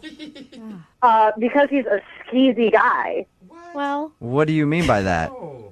I was talking to my roommate, and I told her, hey, I met this guy, Kevin. He plays for the Seattle Sounders. Right when I say that, my roommate says, I made out with a guy last week, Kevin, who plays on the Seattle Sounders. No way. Are you serious? I'm dead serious. And that's what I said to her. I said, are you kidding me? I described what he looks like, Yeah. and she goes, yeah, that's Kevin. So you guys both made out with the same guy that plays for the Sounders. That's crazy. The way it is, how I see it, is that this guy will just make out with anybody, and he's Yeah. just a total player. Well, Jamie, some professional athletes can be like that. I don't know Kevin that well. I'm friends with a couple of the Sounders. I don't know Kevin like that, though. But I do know that he liked you a lot, and he wanted to see you again, and he was kind of shocked when you sent him that text No, message. I know that he wanted to get in my pants. I know that he wanted to get in my roommate's pants. Okay. First of all, I think it's disgusting. And second of all, it's embarrassing for me. Jamie, but can I ask real quick? Because you said that they just made out. I mean, you're single, you're dating, you haven't made out with anybody else in the last month? I mean, I don't know every single thing they did. I didn't even really want to hear it after that. I mean, I got enough of the gist that I know that this guy is a total creep and that I don't want anything to do with him. So you feel like he lives up to the rumor of how athletes just are players? I doubt. Pretty much. Absolutely. He didn't do anything to show me otherwise. I already told him myself. I already told him to leave me alone, and I'm not interested. I know, but he didn't know the reason. That's why he wanted us to call you. But now that he knows the reason, I think we're all good then. How would he know the reason? I just told him I wasn't interested. Oh, that's because he's listening right now. Hey, Jamie, how's it going? Oh, my God. Seriously? Here's the thing. I really like you, all right? And obviously, Yeah, you apparently really liked my roommate, too. You apparently really like any girl who's Hey. available and looks half willing. Whoa. Hang on. Don't you think you're going a little far with this? You haven't even helped me out. I'm probably not going far enough. I mean, you made out with my roommate. You made out with me in the span of a week. Who knows how many girls you're making out and sleeping with? Okay, well, hang on a second. First of all, I didn't sleep with your roommate, and I didn't sleep with you. Second of all, I didn't know you when I met your roommate. It's not like I went out with you and then I went out with her the next night, and I'm like, no, but I really like you, but I was making out with this other girl. I'm trying to put myself out there. I actually really like you. What I think is that you're just one of those athletes who just thinks they're the and goes around like they're the king of everything. You can make out with anyone. You can play with whatever girl you want, play with their emotions, play with their heart, and I'm not interested. I don't need that in my life. You don't even know me. I'm actually a really nice, really sincere, really honest guy. Yeah, Jamie, you don't know anything about him. All you know is that he plays for the Sounders. He's a professional athlete, and he meets people all the time and probably has had dates before. And he's really honest, like he said. Yeah, right. I mean, yeah, I guess that's all I know, but I just wish that, one, the whole situation wouldn't have happened, and that I guess that it would have just come out differently. Yeah, and it's different, when you meet a guy like Kevin, who's a professional athlete. He's got girls throwing themselves at him, and maybe that's something you need to think about if you want to go out on another date with him. When you're in a high-profile job, women kind of do that. So, I mean, if we were, in a committed relationship, I wouldn't want him making out with anybody else. Right. But, I mean, I guess that's... And it sounds like Kevin, even with all this pressure from playing professional sports and having girls who like him, is interested in only dating you. That's what it sounds like to me. Am I right, Kevin? Yeah, like, honestly, like, I thought you were cool, and I thought you were really cute, and I want to go out with you again. And, like, it doesn't matter, like, what I do or anything like that. Like, not to me, anyway. Mm-hmm. I mean, I guess I could maybe consider it then. You could consider it. Yeah. What if he wasn't a professional athlete, Jamie? Could you consider it then? That's a weird question. I don't know. I just mean, why does that even matter? Let's say that Kevin worked at Home Depot and not the Sounders. Jubal, what is wrong with you? Kevin, why are you getting so upset? Yeah, dude. It's just a hypothetical. Yeah. Seriously. Like, I call you for help, and, like, Wait. Do you work at Home Depot? I never said that, Jamie. Never said it. Wait, do you play for the Sounders? Well, no. Do you play for the Sounders? No, but listen, no, not exactly. Like, yes, right now, After all this talking, you're not even who you say you are? Oh my God, would you hang on a second? Like, this is what I've been trying to tell you, okay? This is why I wanted to go out with you again, to be able to tell you the truth. And Jubal was supposed to, like, help me do that because I wanted to be with you. I'm sorry, Jubal didn't perpetuate your lie, you crazy... No, it's not like that, okay? It's not like that. My buddies dared me. Okay, I did go to, like, an open tryout for the Sounders, and I hope to go again, okay? So it's not like I don't play soccer. But it's like I wanted to be honest with you and just tell you the truth. I had so much pressure. Oh my God, you are so full of it. Can someone get this guy away from me?